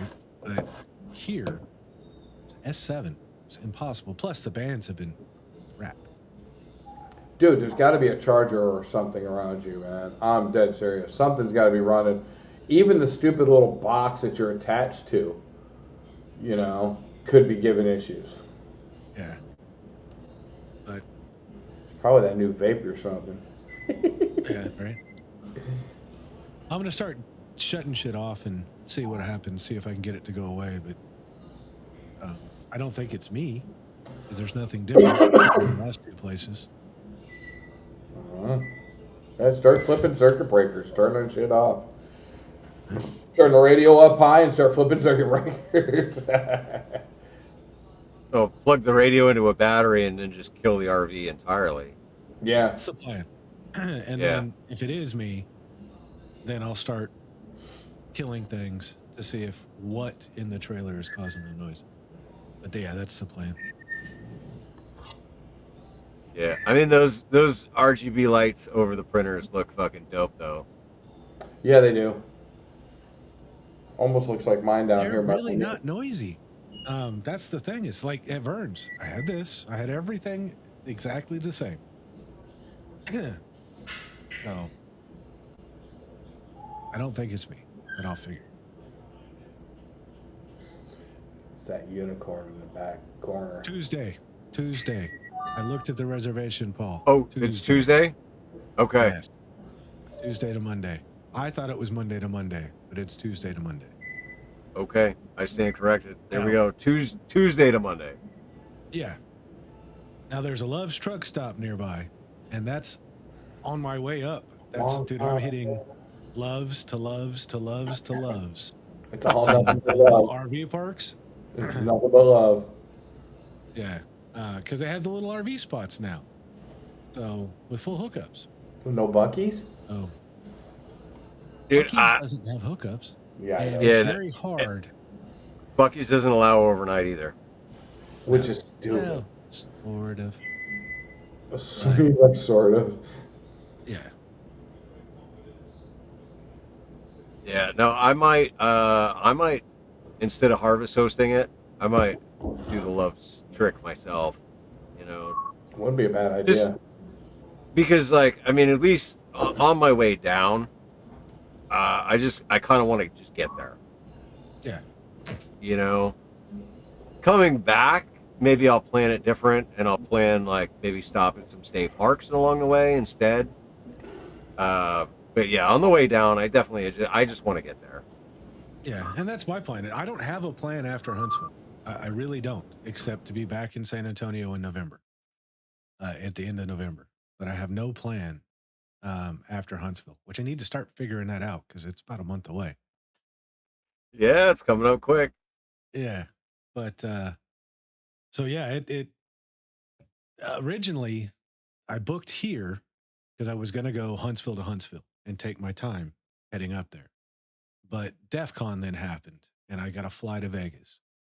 And I did not want to be halfway to Huntsville, having to stay, to go to Little Rock, to an airport in Little Rock, or to Memphis, right? Or something like that, and leave my trailer in a park that I don't know. Yeah. For 5 days. So it's like, I'll go back to San Antonio. There's a nicer gated RV park in Castroville. Book it for a month. That way it's locked up and safe, and I don't have anything to worry about with being gone for 5-6 days for DEF CON, right? Okay. So now it's going to be, instead of slowly taking my time up, it's going to be just travel. Drive, stop, drive, stop, drive, stop to get there. But instead of random RV parks that I find off of RV Life, I'm like, dude, the Loves, I know I can back into every one of those Love spots. You can back that son of a bitch up. Yeah. Most of those Love spots are actually pretty freaking decent too. The pictures online so far that I've seen, they're nice, right? There's a little picnic table, full hookups. Are they drive-throughs or back-ends? Back in. They're all back in. But you're at a Love's truck stop parking lot, so it's not like it's right here. I thought, I'll get a pass through. I don't have to worry about it. I can't go forward and make the turnaround to get out. I'm going to have to back all the way down the road, to the intersection, to be able to get out of here. Yeah. Damn. When I pulled up and I got hooked up, the park police guy swung by and he's like, "That's a big trailer." Yeah. Like, how are you getting out? Fucking carefully. And I'm like, that way, and I point backwards, and he's like, "What day are you leaving?" And I told him I'm leaving on the 24th. He goes, "I'll help block traffic and get your dumb ass out of here." He's like, "Yeah, you are not making that turnaround in front of," because it's all big, huge pine trees everywhere. 2 feet off the road, right? And it's a very short horseshoe. And I'm like, yeah, my trailer will not make that curve. So, Jesus. Might need to buy a smaller trailer, Dave. no. No, I will make the sacrifice. That's right. I can, you know how easy it is to back a 40-foot trailer? It's pretty easy because it just goes straight. Yeah, pretty much. Until your truck sideways, that son of a bitch still doesn't want to turn. Yeah. That's when you figure out how to do your electric brakes into differential braking. Right. So mine's 30 foot, right? And I'm used to backing my trailer into freaking some tight places in some state parks. I moved Renee's trailer, which I think is 21 foot. Oh, yeah, little baby. Oh, little trailers are so much harder.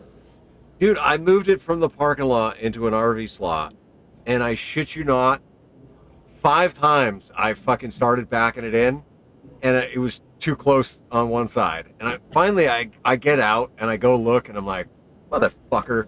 Like, okay, now I understand.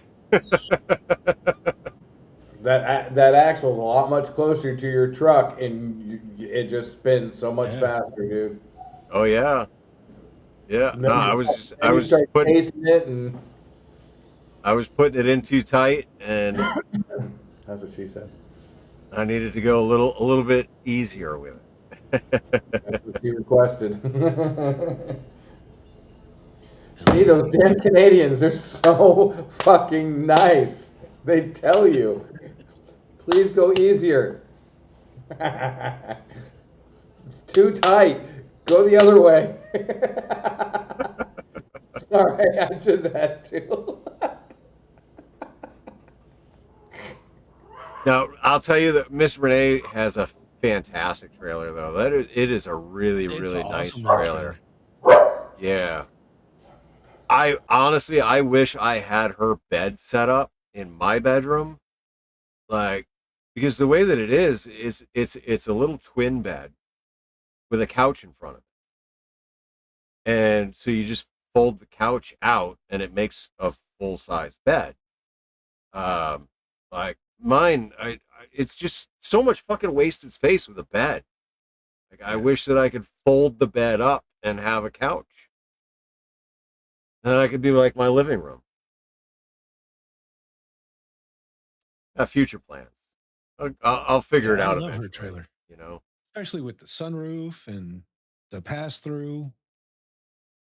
Oh yeah, the sunroof and the bar, dude. That thing is nice. And then she's got the outside kitchen and the refrigerator too. Like, yeah, I dig it. If I was going to get rid of mine, I would get something like that. It's So I don't need all the space. Solar system in it. Yeah, which served her well. She was out in the parking lot there with no power for, I don't know, a couple weeks. Yeah, no, it served her well. The only downside was she doesn't have a soft start on her AC, so her AC wouldn't run off the batteries. Oh, yeah. So we're gonna have to maybe upgrade. Test, Yeah, upgrade her AC. Yeah, it's got a big enough inverter to run it, but that initial kick, I'm sure, is what's Soft start? knocking it out. Does she have a soft start AC? No, she does not. That's the problem. Okay, then you can get a soft start kit for it. Well, You can I actually know buy that. the kit. That's what we were just talking about. Oh, well. As you walked away, come back. Okay, I just threw some more food in the microwave because I'm fucking hungry. I don't know why. I had a really nice lunch with Tracy and the baby, and I'm still hungry, dude.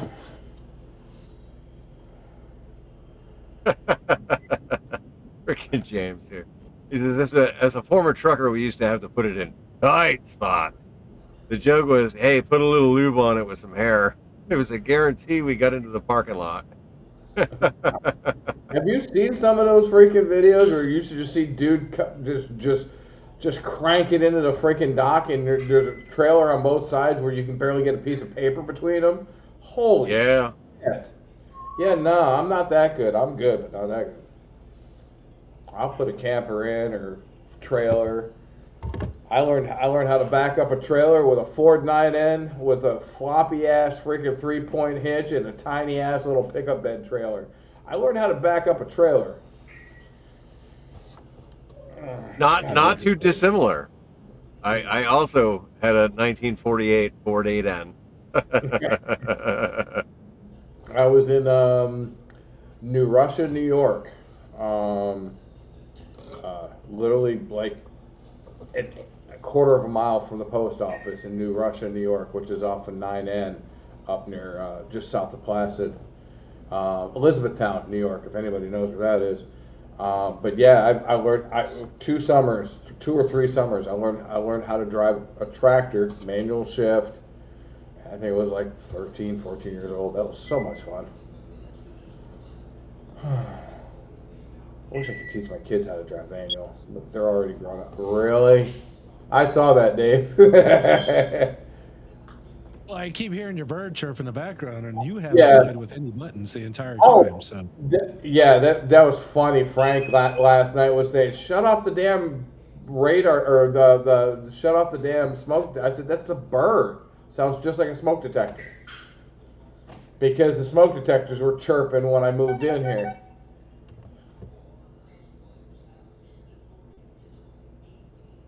So, Manny's got a question here. Speaking of inverters, any ideas on a Shore 120 to a 12 volt DC charging transformer?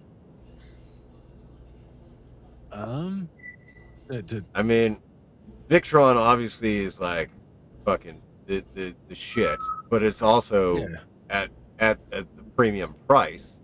it is at the premium price. Uh, I guess we need to know how big a batteries and how much charge current, because you could just on Amazon buy a 120 volt battery charger to just charge batteries. That's what I do with like my 100 amp hour battery box. It's noisy as hell. Don't do it around a ham radio guy, but it'll charge at 30 amps, right? So Ask me it how I only know. takes 3-4 hours to charge up a 100 amp hour battery. So it all depends on how big a batteries and what type of batteries. yeah, and I mean, I'll say like the lead time, lie time, whatever the fuck it is, yeah, that I got off you. When it works fantastic. But every now and again, it'll error out for no reason.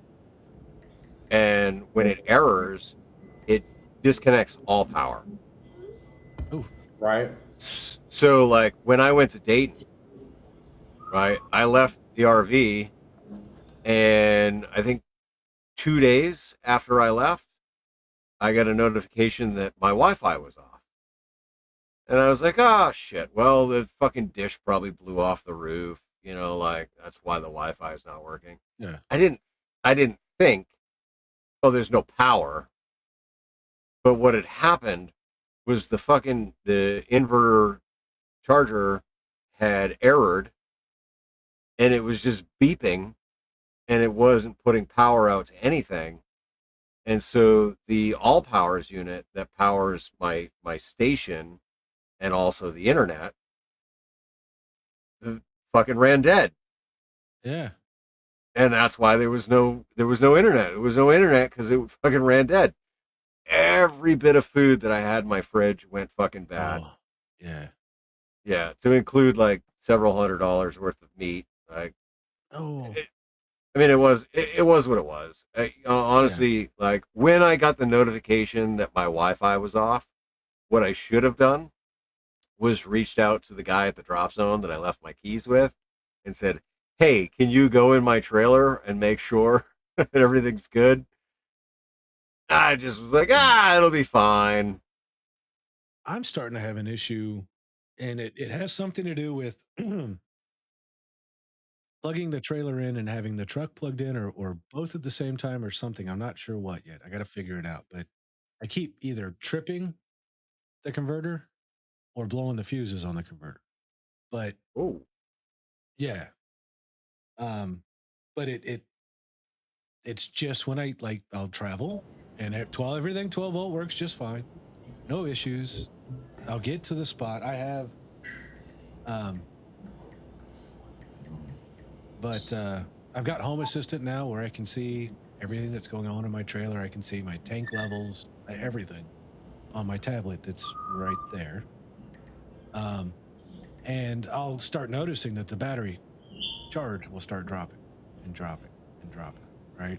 And it normally, because of the converter, the converter will let it drain a little bit and then recharge, drain a little bit and recharge, right? And I can see that on the graph. But it just keeps going down and down and down. And if it's below 80%, I know I fucking tripped something again. And I'll go check the breaker. If it's not the breaker, then I got to open the panel, replace the fuses. But it sounds like you got to get rid of that gay electrician. It's just that first day when I get to a new spot is when it happens. Everything's been running perfect ever since.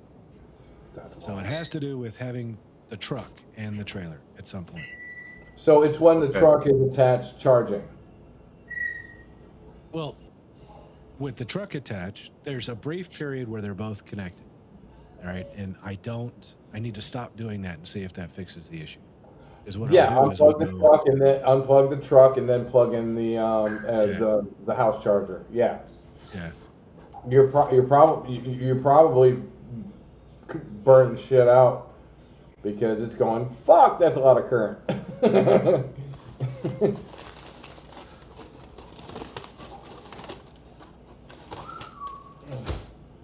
So, Paul, I think you would like this. There is a sub sandwich place here in Chandler. They've actually got a couple of, they're called Chiba subs. Okay. And Chiba, when I mean the word Chiba, Chiba. They have sandwiches called the Chronic. Their sub sizes are Nug, Pinner, and Blunt. Dude, this place is awesome. The fucking food is just phenomenal. Totally based on stoner terminology and everything. Is there a lounge where you can partake? No. Oh, I don't know what this partake is, but I'm eating the sub. Doing a little of this and then eating the sub. Oh, yeah. Actually, I do not know. There's a bar in there. There's a picture of Tommy Chong and his beautiful wife, and then of all the people, all the workers there, which I thought was cool. But it's in Chandler. It's called Chiba Subs. Dude, the freaking everything's phenomenal. They have Rice Krispie treats of different kinds, like Captain Crunch and like Crunch Berry, and like just I was sitting there looking at them like, oh my god, this is a Cinnamon Toast Crunch. I was like, yeah, this is my fucking place, man. It is stoner food. And they have fucking Kool-Aid on dispensers. All right. Dude, the fucking subs are amazing. So maybe take a gummy and then go get some subs. Dude, when you guys come up here, we'll definitely have to go. I'll take you out there. Fucking awesome food, dude. I was like literally blown away by the quality of the food, the subs. I'll share a gummy with you in exchange for you taking me. Just share a gummy? Oh, well, at least we won't be like Tracy, who took 2 25 milligram gummies and then got drunk on top of it and blew out her MCL. Oh. Yeah, they said they were walking and she was there 1 minute and the next minute she was gone. They found her on the floor of the rooftop bar going, help. Fuck. Well, I got 30 milligram gummies, and I recommend cutting them in half at least. Pussy. I mean, I'll eat a whole one because I don't give a fuck. But I got the back door open. It's cool enough outside, and now they're just fucking being stupid. Yeah, we know your back door's open. What's that? That's what we heard. Your back door's open. Motherfucker, what? What? Tracy's gonna be doing a little pegging tonight. Is that what's going on? No. The sliding glass door, the back door, the sliding glass door is open. You know, it's not like Dave who lives in a glass closet. You know the rest of that.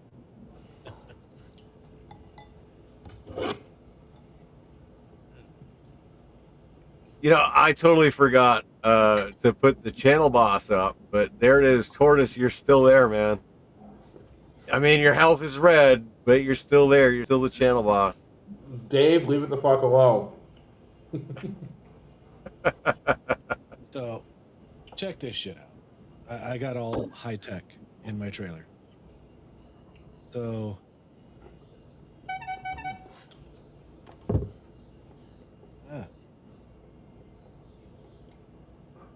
Technology. Edit mode. Yeah, well, it went into edit mode. So, my tank levels for my propane tanks. This is the temperature and humidity inside and outside. This is my watchdog power with all the metrics of the power that I'm drawing per leg. There's my battery. And you can see like right there where it'll let it discharge and then charge, discharge and then charge. My cameras. Dude. That's fucking cool. And I didn't even realize it, but my 3D printer is actually able to tie into Home Assistant, so I can see live statistics of my 3D printer. Dude, Paul just got a Woody. I did. I got a semi going on. Yeah. Dude, that's fucking cool as hell. Yeah, and once because I blew out my charge controller, solar charge controller. I just haven't replaced it. I told you that when I hooked the batteries up backwards. Too much sun. I still haven't replaced it because I don't really need it. But then right next to the shunt will be the solar charge controller. Oh, I'll nice. be able to see all of my metrics. Very nice. Look at you, fucking all high tech and shit. Well, I mean, That's Dave. It is Dave the mesh dealer, so. Yeah. Dave the hacker, the mesh dealer. Dave looks like he's suffering from the same thing that I suffer from. No ass at all. Oh no, none. Zero. Tracy, I explained to her how it works, because I said it looks like a frog. You hold a frog up by his arms, and it just goes from back, no ass, legs. And she's every now and then she'll send me a picture of a fucking frog. And I was just like, Jesus Christ. She goes, I love your cute froggy ass. I was like, thanks, man. Make me feel better about myself. Tortoise the toad. No toad. Frog. Yeah, it's like Kermit the Frog. So if you get any frogs, Dave, you know what speaking of Taco Bell, Taco Bell is now worse than it was because they got that fucking parasite on their fucking food. Lettuce. Yeah, their fucking lettuce. So, I thought that you just got the shits naturally. Now they give you the eternal shits. No, not happening. Not eating that Taco Bell anymore. Ugh.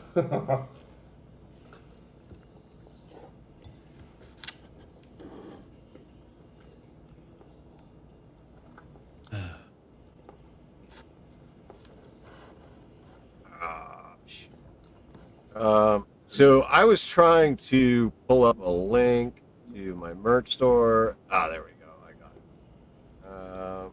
Okay. I want to do a giveaway just because I haven't done a giveaway in a bit.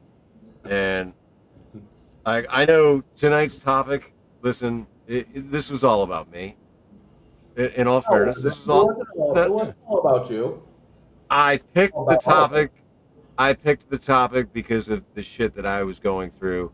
It just happens to be relevant to all of us. But so I 100% appreciate the, 16 to 25 people that have been here through this show. We've had 30. We're almost nearing the end here. So, wow, that is not a good link. What the hell? Hey, Paul. It ended up being a mile long. What? We love you, dude, and that's I love and respect you, and that's why I'm here. It's the only reason I'm here, because I love and respect you, and the content that you put out, and the people that you associate yourself with, and yeah, dude, and we fucking love you. And then you got douche nuggets like Eric, and I can call him a douche nugget now because he's not here. Throw him some shade in the fucking chat all night. But we love you, dude, and that's the only reason we're here is because of our love for you. Well, I appreciate it. It is definitely mutual. Like, I mean, dude, I started this a little over 2 years ago now, and I called it my group therapy on the interwebs because that is what it is for me. I really appreciate the ability to talk about real shit with like-minded people, where we can kind of work through things together. We can support each other. Dude, this show has turned into so much more than what I ever envisioned it could have been. And I'm grateful for that. Really, really, really grateful for that. Not to mention too that, obviously, the extra income that it provides is hugely freaking beneficial to being able to do all of the skydiving extras that I want to do. So I like to give back when I can. So it's not going to be a super great giveaway, but it's going to be a giveaway. There's a link in the description to my merch store. I can't put it in the chat because it's not fucking working. But there is a link in the description to my merch store. So please go to my merch store. There's a whole bunch of different shirts that are available. Pick a shirt that you like, and that's going to be the shirt that you get. I got it, Paul. You got a keyword? No, I just put the link into the chat. Oh, all right. Well, thank you. Thank you. Listen, sometimes I'm technologically deficient. Oh, dude, I work at a fucking radio shop where I'm supposed to be teaching these guys, and I'm completely clueless sometimes. I'm like, and they're like, "Oh, what about?" I was like, "Fuck, damn it." So that should work. That just kicked, and I kicked it out. Paul kicked it out. Dave kicked it out. It's all there. Getting out in life, Mr. Chris. How you doing? And good night, sir. 7-3s. Good night, Chris. All right. Well, hold on before y'all take off. Here's your keyword to enter in the giveaway. What's the keyword? It is hashtag free shirt, but you have to spell it just the way that I spelled it. Oh, for fuck's sake. There's 2 R's in free and 2 R's in shirt.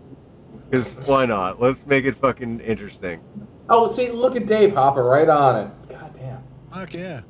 I want a Grouch Army shirt, damn it.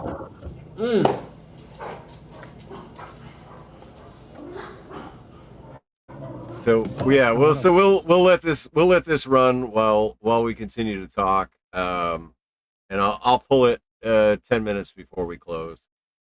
So the ex sent me a text message that says, "I got a T-shirt here from the Grouch." He goes, "If you give me an address, I'll send it to you." And I gave her the address.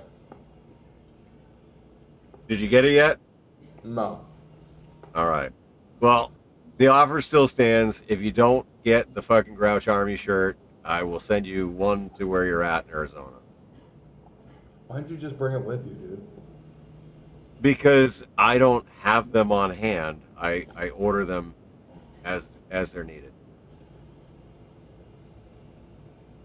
I'm just making sure everybody's putting it in the chat, right?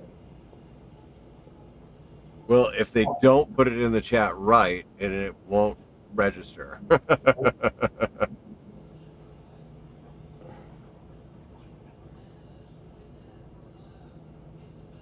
Let's see. So far here we got Dave, we got James, we got Michael, we got Vaughn, N. Andrews, and Dave Newmeyer. There's 16 people watching. There's 2 in X, and I think there's 14? Yeah, there's 14 in YouTube. Come on, we want 14 people. Let's go. Squirrel.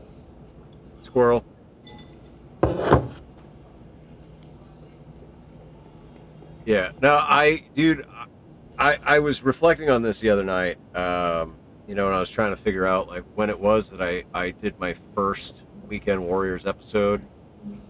And it was June 5th of 2024. Really? Yeah. And so at that time, what I was doing was I would record and I would edit and then I would upload, and I was paying an extra $30 a month to have it put out to all the podcasting platforms. And the podcasting platforms, nobody was fucking listening to it. Everybody was checking it out on YouTube. Yep. So after the first year, I was like, you know what? I'm going to stop wasting my money, $30 a month, to put it out to the podcast platforms. You just take it in on YouTube. But I got a message on Discord this morning, and it was like, hey, is this available on Apple Podcasts? Like, nope. It can be for $30 a month.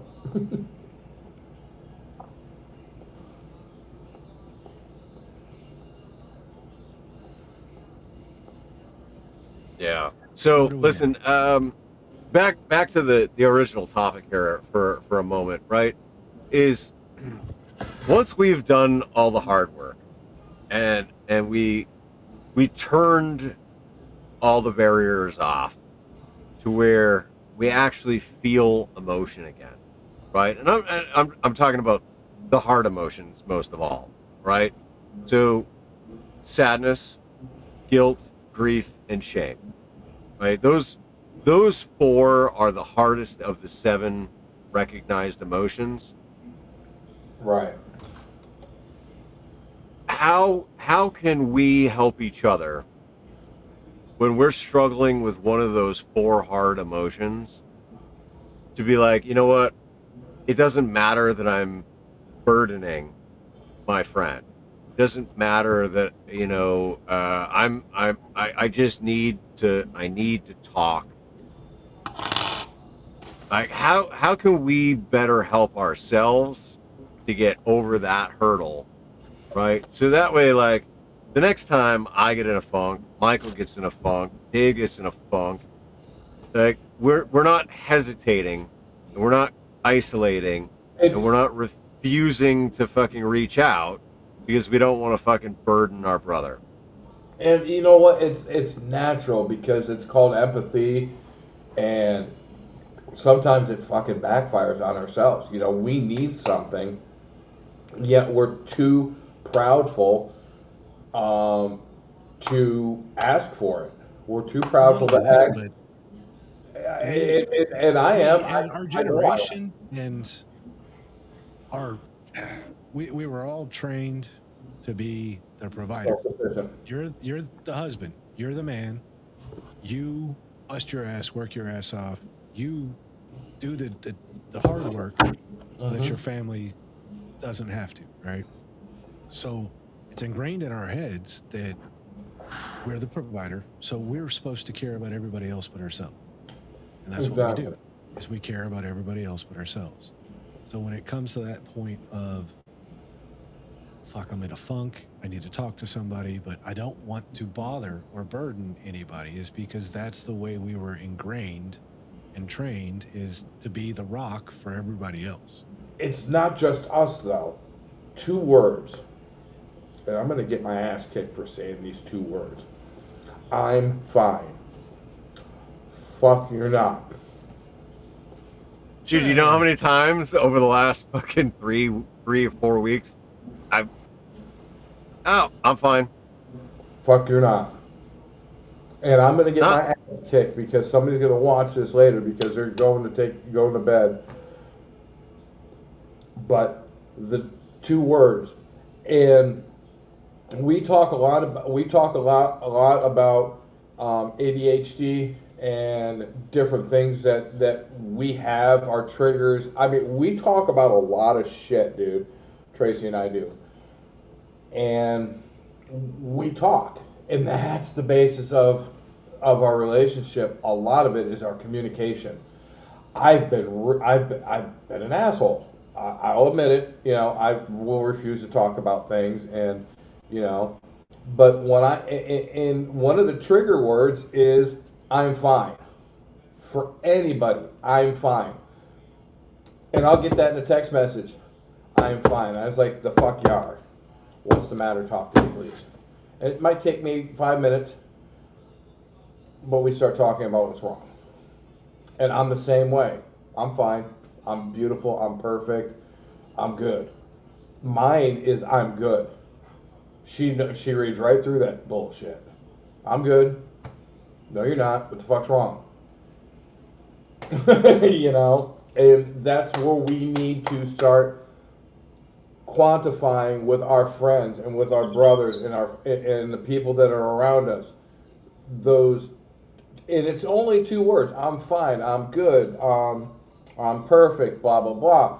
We need to learn how to read that so that we can understand. Hey, Paul's not fine, dude. There's something fucking wrong. I can see it in his eyes. Fuck, Dave said I'm good. No, you're not, dude. I can see it in your face. I can read your face. It's just, we have to learn how to read our people, how to understand our people, because we're the same fucking thing. We do the same things. All right, look, here's a text message, right? Man, you okay? Anything I can do? I'm fine. There it is. There it fucking is. That's, dude, anytime anybody asks, hey, I'm good. how you doing? I'm fine. Fine. And then if I hear those two words, I start fucking digging. I'm like a fucking rabbit digging a burrow, man. Dude, you're not fine. What the fuck's wrong? And I will do it. I will annoy the fuck out of you. I will piss you off. You're not fine. Talk to me. I am that friend. I will fucking dig it out of you eventually. It might be not now. It might not be 10 minutes from right now. It might be tomorrow morning. But I know Grouch is busy with skydiving and teaching and shit. Dave's busy 3D printing over there in this corner. I don't know. You know. But People see, forget I have a job. but that's the exact logic that fucks us in the ass. Is, well, I know Tortoise is busy. He's got love, and he's getting settled in Arizona, and he's got a new place, and he's got a bunch of shit to figure out. Dave's got a brand new grandbaby. I don't want to burden my friends, so I'm fine. Listen, as Tracy would say, listen, Linda, listen. I had a motherfucker call me at 10:30 at night last night. Fucking douche nugget. Justin. Justin went back to fucking Rhode Island. Totally fucking huge mistake. And I said, dude, it's a mistake.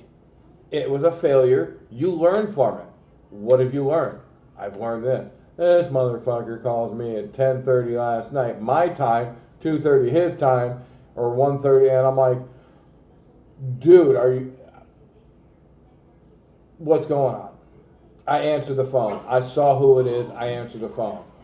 Then when he started getting into himself, I'm like, dude, you need to fucking man up. Quit being a pussy. Man the fuck up. I love him, but he just needs to figure his shit out. And I'll be there to help him figure his shit out every fucking step of the way. I love the dude. He's an awesome dude. He just failed by going back to Rhode Island, and he figured it out. It's too late. I even paid for him to go back. I said, dude, I don't want to hear shit. You go back, you're on your own. Done.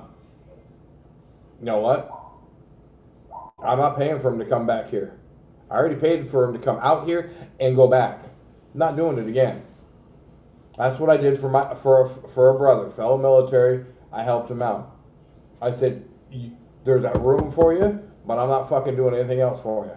Not doing it. You need to make your way back here, and then we'll talk about it.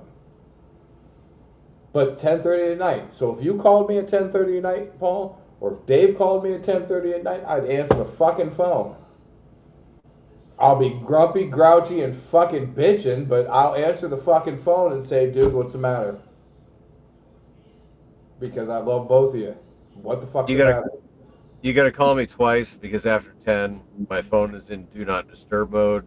So you have to call twice, otherwise it won't go through. I have Dave's number, your number, Tracy's number, Justin's number, and my boss's number that are set aside to go through my do not disturb, my sleep mode. It will fucking ring. You don't have to call me twice, because I'll answer it on the first one. And if I don't, let me know. I'll break my fucking phone, because that pisses me off. But yeah, I will answer the phone for anyone who calls me. If you have my phone number, call me. If you need my phone number, you need to talk to somebody, let me know. I'm not putting it in the chat, fuck you. But if you need my phone number, if you know me on Discord, come find me. These three got my number. They can call me anytime. I will talk to 2, 3, 4 o'clock in the morning my time. I will spend the time with you. But god damn it, you better have something fucking smart to say. All right, now I will say this. All right, so Manny brings up a great point, right? And a lot of times, it's how we're asking each other questions. Yep. Right. And so yeah, like, I mean, if you give it a, hey, how you doing? How are things going? Right, we're gonna get that. Yeah, I'm fine. Things are good. Whatever. Like, so I don't know. Maybe asking a question that's a little bit more in depth. Right. I have thrown my landline into the Live Free and Ham chat. I've thrown it into the live stream chat here several times. I'm going to throw it in again. 603-377-BOOB. That is my voice over IP line. Call it anytime. That phone rings 24/7. Call it anytime. TRK threw his phone number in there too. Yeah. I highly doubt 555-867-5309 is the actual number, but I mean, if you're looking for Jenny, it might be a good time. Is it my computer? Dave But got a 603-377-BOOB that's a legit number, and that will ring. He said boob. Boob. I picked that number just because of that. It's like, why would I not have a number that's boob? One.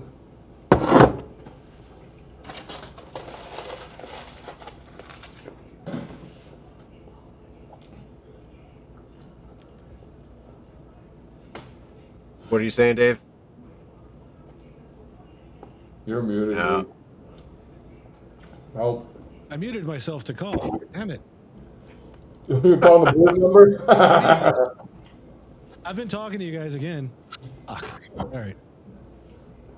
Anyways, I just said, are you full yet? Making me hungry watching you eat. The nice thing is I got some pork shoulder when I'm done this.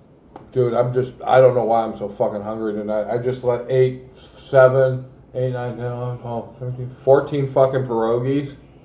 I'm fucking hungry, dude. No wonder you're fucking fat. Fuck you. The pot calling the kettle black? Oh, ho, ho, ho, ho. No, you still have no ass. Oh, I don't give a shit. And you're just as wide as I am. look at Not that. No, wide. Dave's lost a bunch of weight. Look, I can do that too. I'm just front and back, straight down. Hold on. Slap it again. No. No, I don't fucking eat Taco Bell. Fuck no. Not anymore. I won't embarrass myself by showing you guys my like 1 inch of flub. Fucking toothpick over Listen, I have the opposite problem that most guys have, and that is I struggle to gain weight. there. See why he hangs out with us? Is because he looks Yeah. skinny next to us. So. Oh yeah, he's a skinny bearded guy next to the short Yeah. fat guy. Yeah. Of course. And a tall fat guy, you know. Hey, holy shit, Georgie's in there from Massachusetts. Sounds like you are not on that mic. I am on that mic. I don't think you're on that mic. I'm on that mic. I'm not on that mic.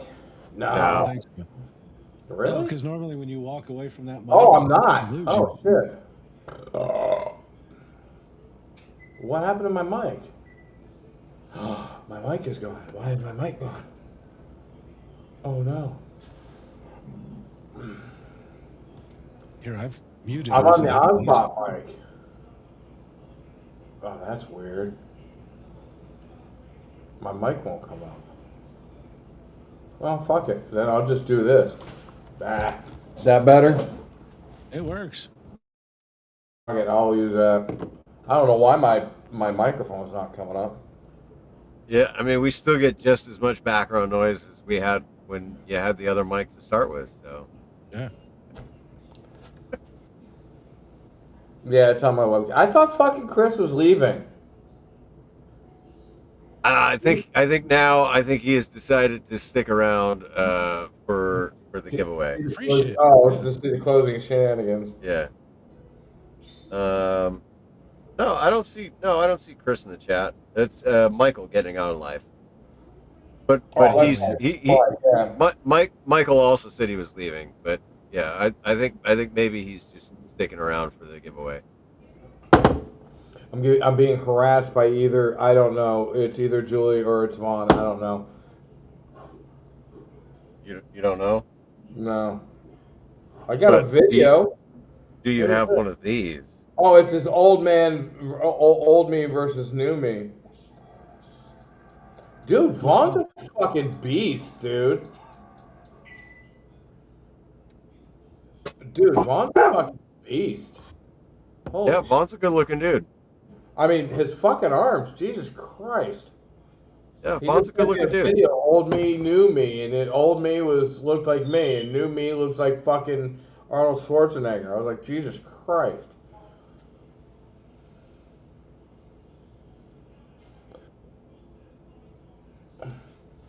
Dave, what are you bringing in? What do you mean? Himself. That was weird. You I bringing in lost you yourself. guys for a second. Yeah. Yeah. Dave's been having internet issues this evening. Yeah, I'm I'm in a having state internet issues where- too because I'm looking at both your signals and they suck, but mine's perfect, so I don't fucking know how that works. Yeah. So Starlink is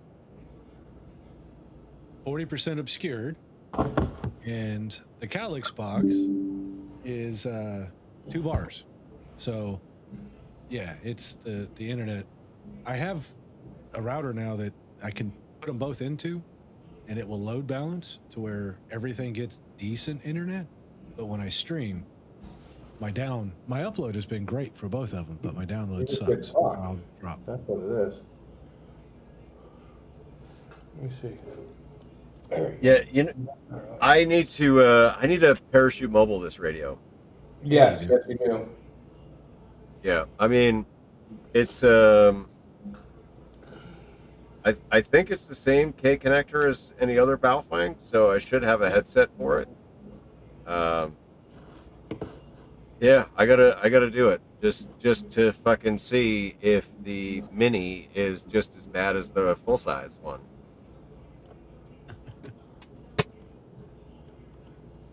Dude, I'll tell you, that was my learning curve last year in Huntsville. Was my first parachute mobile jump was with the Baofeng because I didn't want to take an expensive radio up. It was straight fucking garbage, dude. Nobody could hear me. Like, and then the next day I jumped with the FT3D, and miraculously I made 17 contacts. Yeah. You need to do Date- an all-star mobile again. Yeah, I should do an all-star again. I gotta bring the all-star node in out of my truck. I put it in my truck for the trip, and it didn't work. And then I just left it in the truck, and I never brought it in the RV. So I haven't done anything on All-Star since I got here in mid-April. I'm slacking on all my ham radio shit. Like, I was looking forward to this weekend. Sean, ham radio dude tested. Mm-hmm. He's doing a POTA meetup tomorrow at Channel Lakes State Park in Illinois. Okay. I was really looking forward to it, and then I got scheduled to close tomorrow. So I will not be doing Parks in the Air. I'll be working. That sucks. That would be a good time too. That sucks. Yeah. Yeah, the nice thing though is Sean is mostly readily available. So if I get a good day where I'm not working, I could always just hit him up and say, "Hey, let's go hit a park." And I should definitely do that because You need to do that. yeah. Get the fuck out of the trailer. Go do that. Get the fuck out of the trash can. God damn it. Hold on. Here's my trash can. There it is. Get the fuck out of the trash can. Yeah. Isolation is not a positive coping skill. No, It's not good. it's not. No. That you need, dude. I think I understand why I was kind of getting into my feels and fucking feeling foul. I'm like you. I have to force myself to get the fuck out of the house. Because I will sit here and fucking doom scroll I'll do all the chores in the house, but I will fucking sit on my phone or sit in front of this goddamn computer and fucking doom scroll all goddamn day. Because my brain says, dude, you need to do these chores. And the other half of my brain says, the fuck you do. It's constant battle. It really is. And I'm winning, sort of. But, I mean, house is clean. Fuck. Gotta do the dishes. Gotta do the dishes. You're steps ahead of me. My sink is full of dishes. Dude, and this place is 4 times the size of your fucking trailer. So, I mean, vacuum on Sunday, vacuum it on Wednesday. I vacuum the house. I have to. Or I'm gonna fucking nuts. I don't have a whole lot of friends here, but I'm building them. I'm building acquaintances. Learning people. I've got a couple FJ buddies. We go out fucking riding last Sunday. Right after one of the monsoon storms, we went out down south and fucking did a speed run through the desert in our FJs and fucking just blasted through puddles that were as tall as my tires on my truck. Yeah, we had a blast. Fuck. But that's what I need to do. I need to get the fuck out. Sure. I finally realized and found that I have the freedom to do what the fuck I want where I didn't before. My problem is I have the freedom to do all that shit, but I just don't. Well, you're just gonna have to get yourself a truck to run through the mud with. Dude, I'm right there with you. Right there with you. I mean, fucking beautiful state park that I can POTA in, and I can go fishing in, and I can do campfire, and all I think the only time I've left the trailer was to go do laundry and to go to Walmart, and then I had to go to Spring because I had to break down and buy a honey wagon because there's no septic hookup here. And Oh, you got a little blue trailer, huh? yeah, a little A poop turd tote. toter. Turd Yeah. toter. Yeah. Hey, what do you think of this? Oh, That's pretty slick. that is sexy. What's funny is I was just thinking about my knives. Remember when I was downsizing and it was Yeah. what knives do I keep? What knives don't I? Thinking about that today. I'm like, where are those fuckers? And I found the bag that I put everything in. I'm like, oh, there they are. Hey, dead fish. The Doug Marcaida. Yeah. Hey, that's a dead fish knife. It's not available on the website yet. That was a Battle Box exclusive. Oh, I think the whatchamacallits are talking to me. I'll be back. All right. Congratulations, Dave. You get yourself a Grouch Army shirt if that's what you want.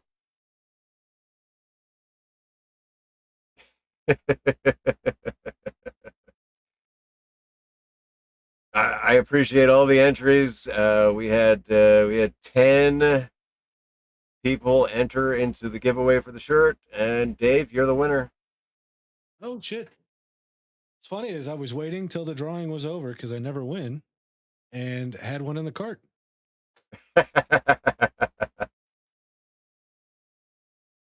Yeah, Grouch Army 2X. All right, you got it, brother. Actually, no. No? Yeah. Grouch Army. Sorry. I'll buy mean, the Fuck ISIS if shirt. I was gonna say if you want a different one, just pick a different one. I'll send you whichever one you want. Well, the two shirts I have in the cart is the Grouch Army and the Fuck ISIS. So you pick, and I'll buy the other one. No, that's not how it works. All right, send me the Grouch Army, and I'll buy the Fuck ISIS. Okay. And thank you. Yeah, you're welcome. Thank you. Yeah. Dude, yes. It's hard to get rid of that shit, right? I know. But yeah, this is the bag of knives and axe and camping, like fire starting stuff and survival stuff. This is the oh shit bag. And this lives on the side of it. Now, see, all right. So I had the Marine Corps rucksack, the newer Molly rucksack. I say newer. Fuck, probably circa 2005. But that was my oh shit bag, and dude, it was too fucking big, and I had so much stuff in it that like it was completely irrelevant to an oh shit situation. Like I'm not going to be looking at a book of wild edible fucking plants to try and figure out what the fuck I can eat in an oh shit situation, because there are more harmful plants than there are good ones. And so your safest option is always just fucking meat. Kill game and eat meat. Dandelions. Dandelions are fantastic, yes. But so, yeah, I literally chucked the bag and half the shit that was in it, and now I'm gonna take one of my other bags and I'm just gonna condense all of the oh shit stuff into a smaller, more manageable bag. Are we talking about vegetables? Oh, that's pretty. God damn, that's That pointy. is an also Battle Box exclusive Doug Marcaida knife. That's a pointy bitch right there. That's nice. And then It's like we're showing off our. you guys should know this. Oh yeah. Oh, that's nice. Nice old That case. that Yeah, with a bayonet hook. yeah. Well, I mean, you got the bayonet ring. It would be kind of Well, you pointless put if the you hook didn't on the have back. You put the hook the on the lug back. on the yeah. Is that a land K or an actual K bar? That is an actual K-bar. I've got a land K. Oh, nice. Okay. USMC. Yep, I see it. Yeah.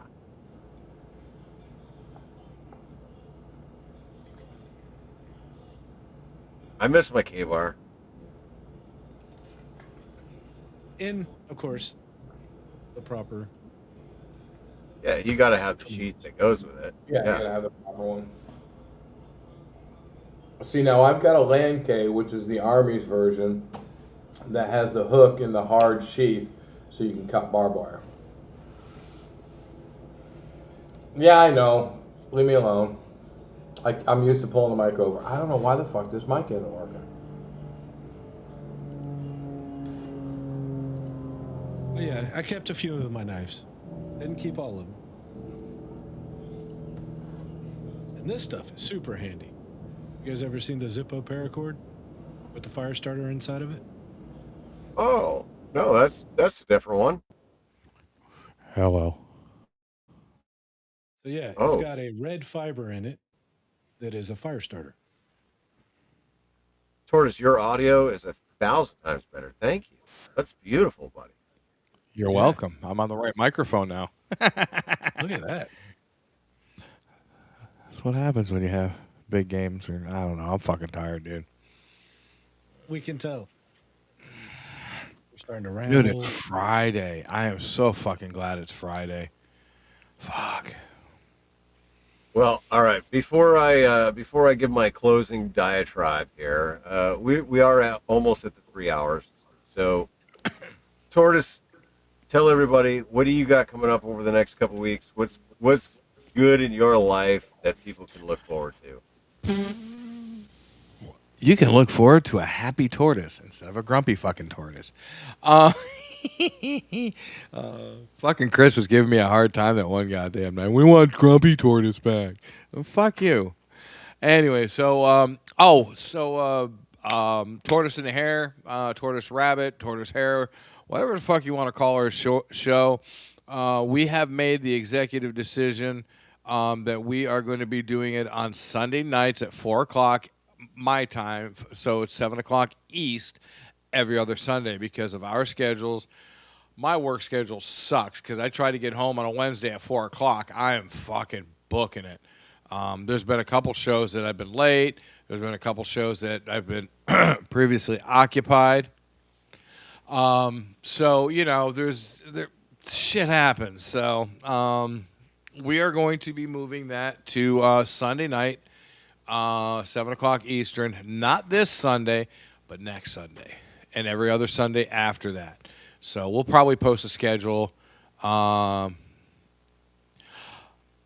if we can get Dave's levels up, why is everybody worried about our fucking audio? But yeah, just you know, we're gonna post on the Discords when we're gonna get that. And it's probably gonna be a more thoughtful show, a more fuller show, more fun. You know, because we talk about everything amateur radio related, amateur radio adjacent. So yeah, we're definitely gonna just have some more fun with it because we're not gonna be rushed and we're not, you know, and we'll have time to put shit together. Every other thing. Other than that, this weekend's supposed to be cooler, so maybe I'll get the holes in the wall to get the fucking coax through. Because you ain't pretty enough for what? Wow, somebody's been hitting the hooch. I think because that Ouch. doesn't make sense. So yeah, you know, get more stuff done with the house. I just got 2 new pieces of furniture in today, so we're just putting it together. I got to get the bedrooms put together. My son is back from Hawaii. He might be swinging by this week with his brood of 150 kids. So he takes after Papa. So he'll Throwing be them here seeds. anyway. So yeah, he'll be You did he'll tell be him how here. that shit happens, right? Yeah, exactly. It's hereditary. I swear to God. So yeah, he's gonna try to get here this week. At least I hope he is. So we're gonna have some fun, and maybe I'll do a live stream with my boy. That'd be kind of cool. Oh yeah. You know, get Yeah, him that'd get be him cool. on here. I told him he needs to get a fucking haircut. He looks like a curly haired hippie. God damn it, Dave! What the fuck are you doing? Well, all right. This should have brought my audio up. Somebody was bitching earlier that I was overdriven, so I turned Yeah. the mic gain down. No, you're slightly overdriven, but it's fine. All Don't right, worry is about that it. better? Right about here. That's right about perfect. halfway, 41. Dude, All right. Yeah. There you go. All right. So I'm happy. I forgot to mention, yes, I'm a grandfather, but also my oldest daughter's boyfriend asked the question, and I gave him the Oh? blessing. Yeah. Oh, So he asked you first. yes, he asked me Good before boy. the ex-wife. Good boy. Ha! Yeah. Yeah. And was like, should I ask her? I'm like, I don't give a fuck, but I don't think so. Your opinion is the only one that matters. That's right. My opinion's the only one that matters. Beyond that, yeah, I'm here in Huntsville State Park till the 24th. Go back to Castroville, then DEF CON, then Huntsville. So it's the next month, and whatever's left of this month is going to be nuts. Busy. Yeah. Yeah, busy. Busy boy. But and then from there, I have no clue. None. Have not made a plan yet. I'm going to head west from Huntsville. That's all I know. And eventually, in the end of November, I need to be back in Castroville. But beyond that, no clue. Let the traveling commence. Well, I mean, if you feel like it, you could always go from Huntsville to Northern Illinois, and then I'm contemplating going north before I go west. So it's in my mind because I'm like, I go out, get me some Grouch, hang out up there, maybe see some Carlos. If Renee's still up there, see Renee. Yeah. Go see some peeps. maybe Carlos and I could get a dual parachute mobile in, Oh, that'd be sweet. right? That'd be nice. Yeah. I mean, outside of a hamfest, that's a rare occurrence. That is very rare. That is true. Ray's at Oshkosh, so watch out for him at the ICOM special event. Oh, station. God. Yeah. Oh, speaking yeah, of the special event Oshkosh. station. Oh yeah, fucking Oshkosh. Yeah. Oh, dude, Oshkosh.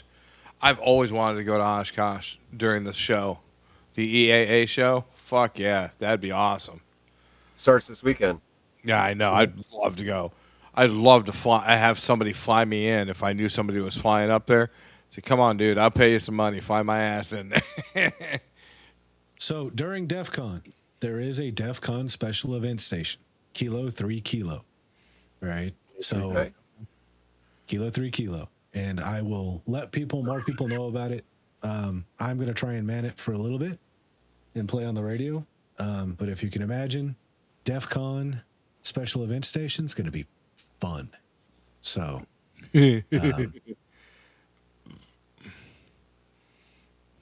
Nerd. yeah, that's me. How about you, Paul? What you got Nerd. going on besides getting out and touching grass? All right. Well, so from my side of things, normally we would be recording Live Free and Ham this Sunday.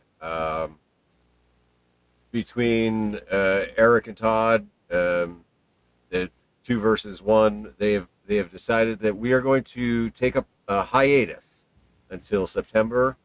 So there will be no Live Free and Ham for the rest of the summer. Aww. I apologize to all of our loyal listeners that also follow this show. It's Todd's fault. No, honestly, it's a combination of things. It's Oh, I know. Todd is very busy with his life. Eric is really focused on growing his channel and doing a whole bunch of other things. Then we And should take it, over the time slot. it's just, I mean, I cannot take on Live Free and Ham all by myself. So I agreed that fine, like we'll just take a hiatus until September, um, and it's no big deal. I do have some jump video now after today.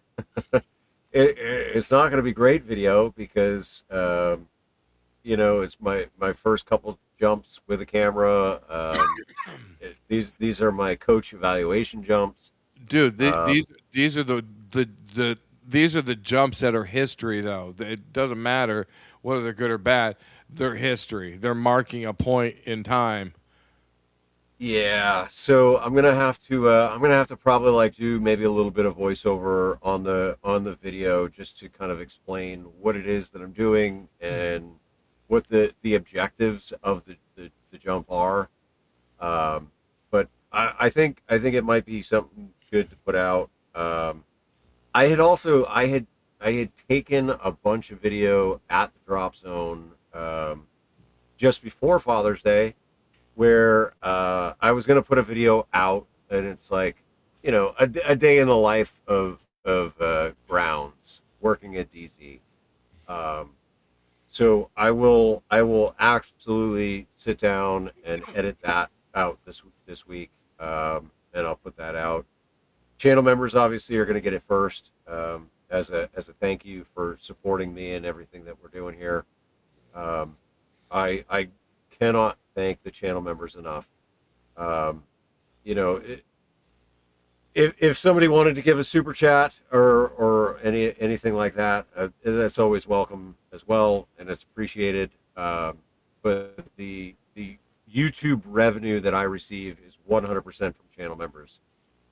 So I appreciate each and every one of you for supporting me and my adventures. Um, I know that we kind of we were on topic, we were off topic, but at the end of the day, the Weekend Warriors podcast is group therapy on the interwebs, and so I hope that this conversation has benefited you in some way. Um, there's a couple things, parting thoughts that I want to leave you with here. So on tonight's topic, right? I don't think that the answer is becoming numb again. I understand the temptation, right? Numb is simple, numb is easy, numb gets you through the day, just turning the emotions off. But numb will not sit up at night replaying every rejection, every forgotten date, every conversation. It didn't go the way that you hoped. Numb is also not going to let anything good in. It keeps out the pain, but it also keeps out the connections. So maybe the goal here isn't to feel less, but maybe the goal here is to just stop treating every feeling like a verdict. Sadness doesn't have to mean that you're broken. Loneliness doesn't mean that you're unwanted. Rejection doesn't mean that you're worthless. Being forgotten doesn't mean that you're forgettable. It means you're human, that you cared, and something hurt. That's all it means. And so I'm still learning how to carry this stuff.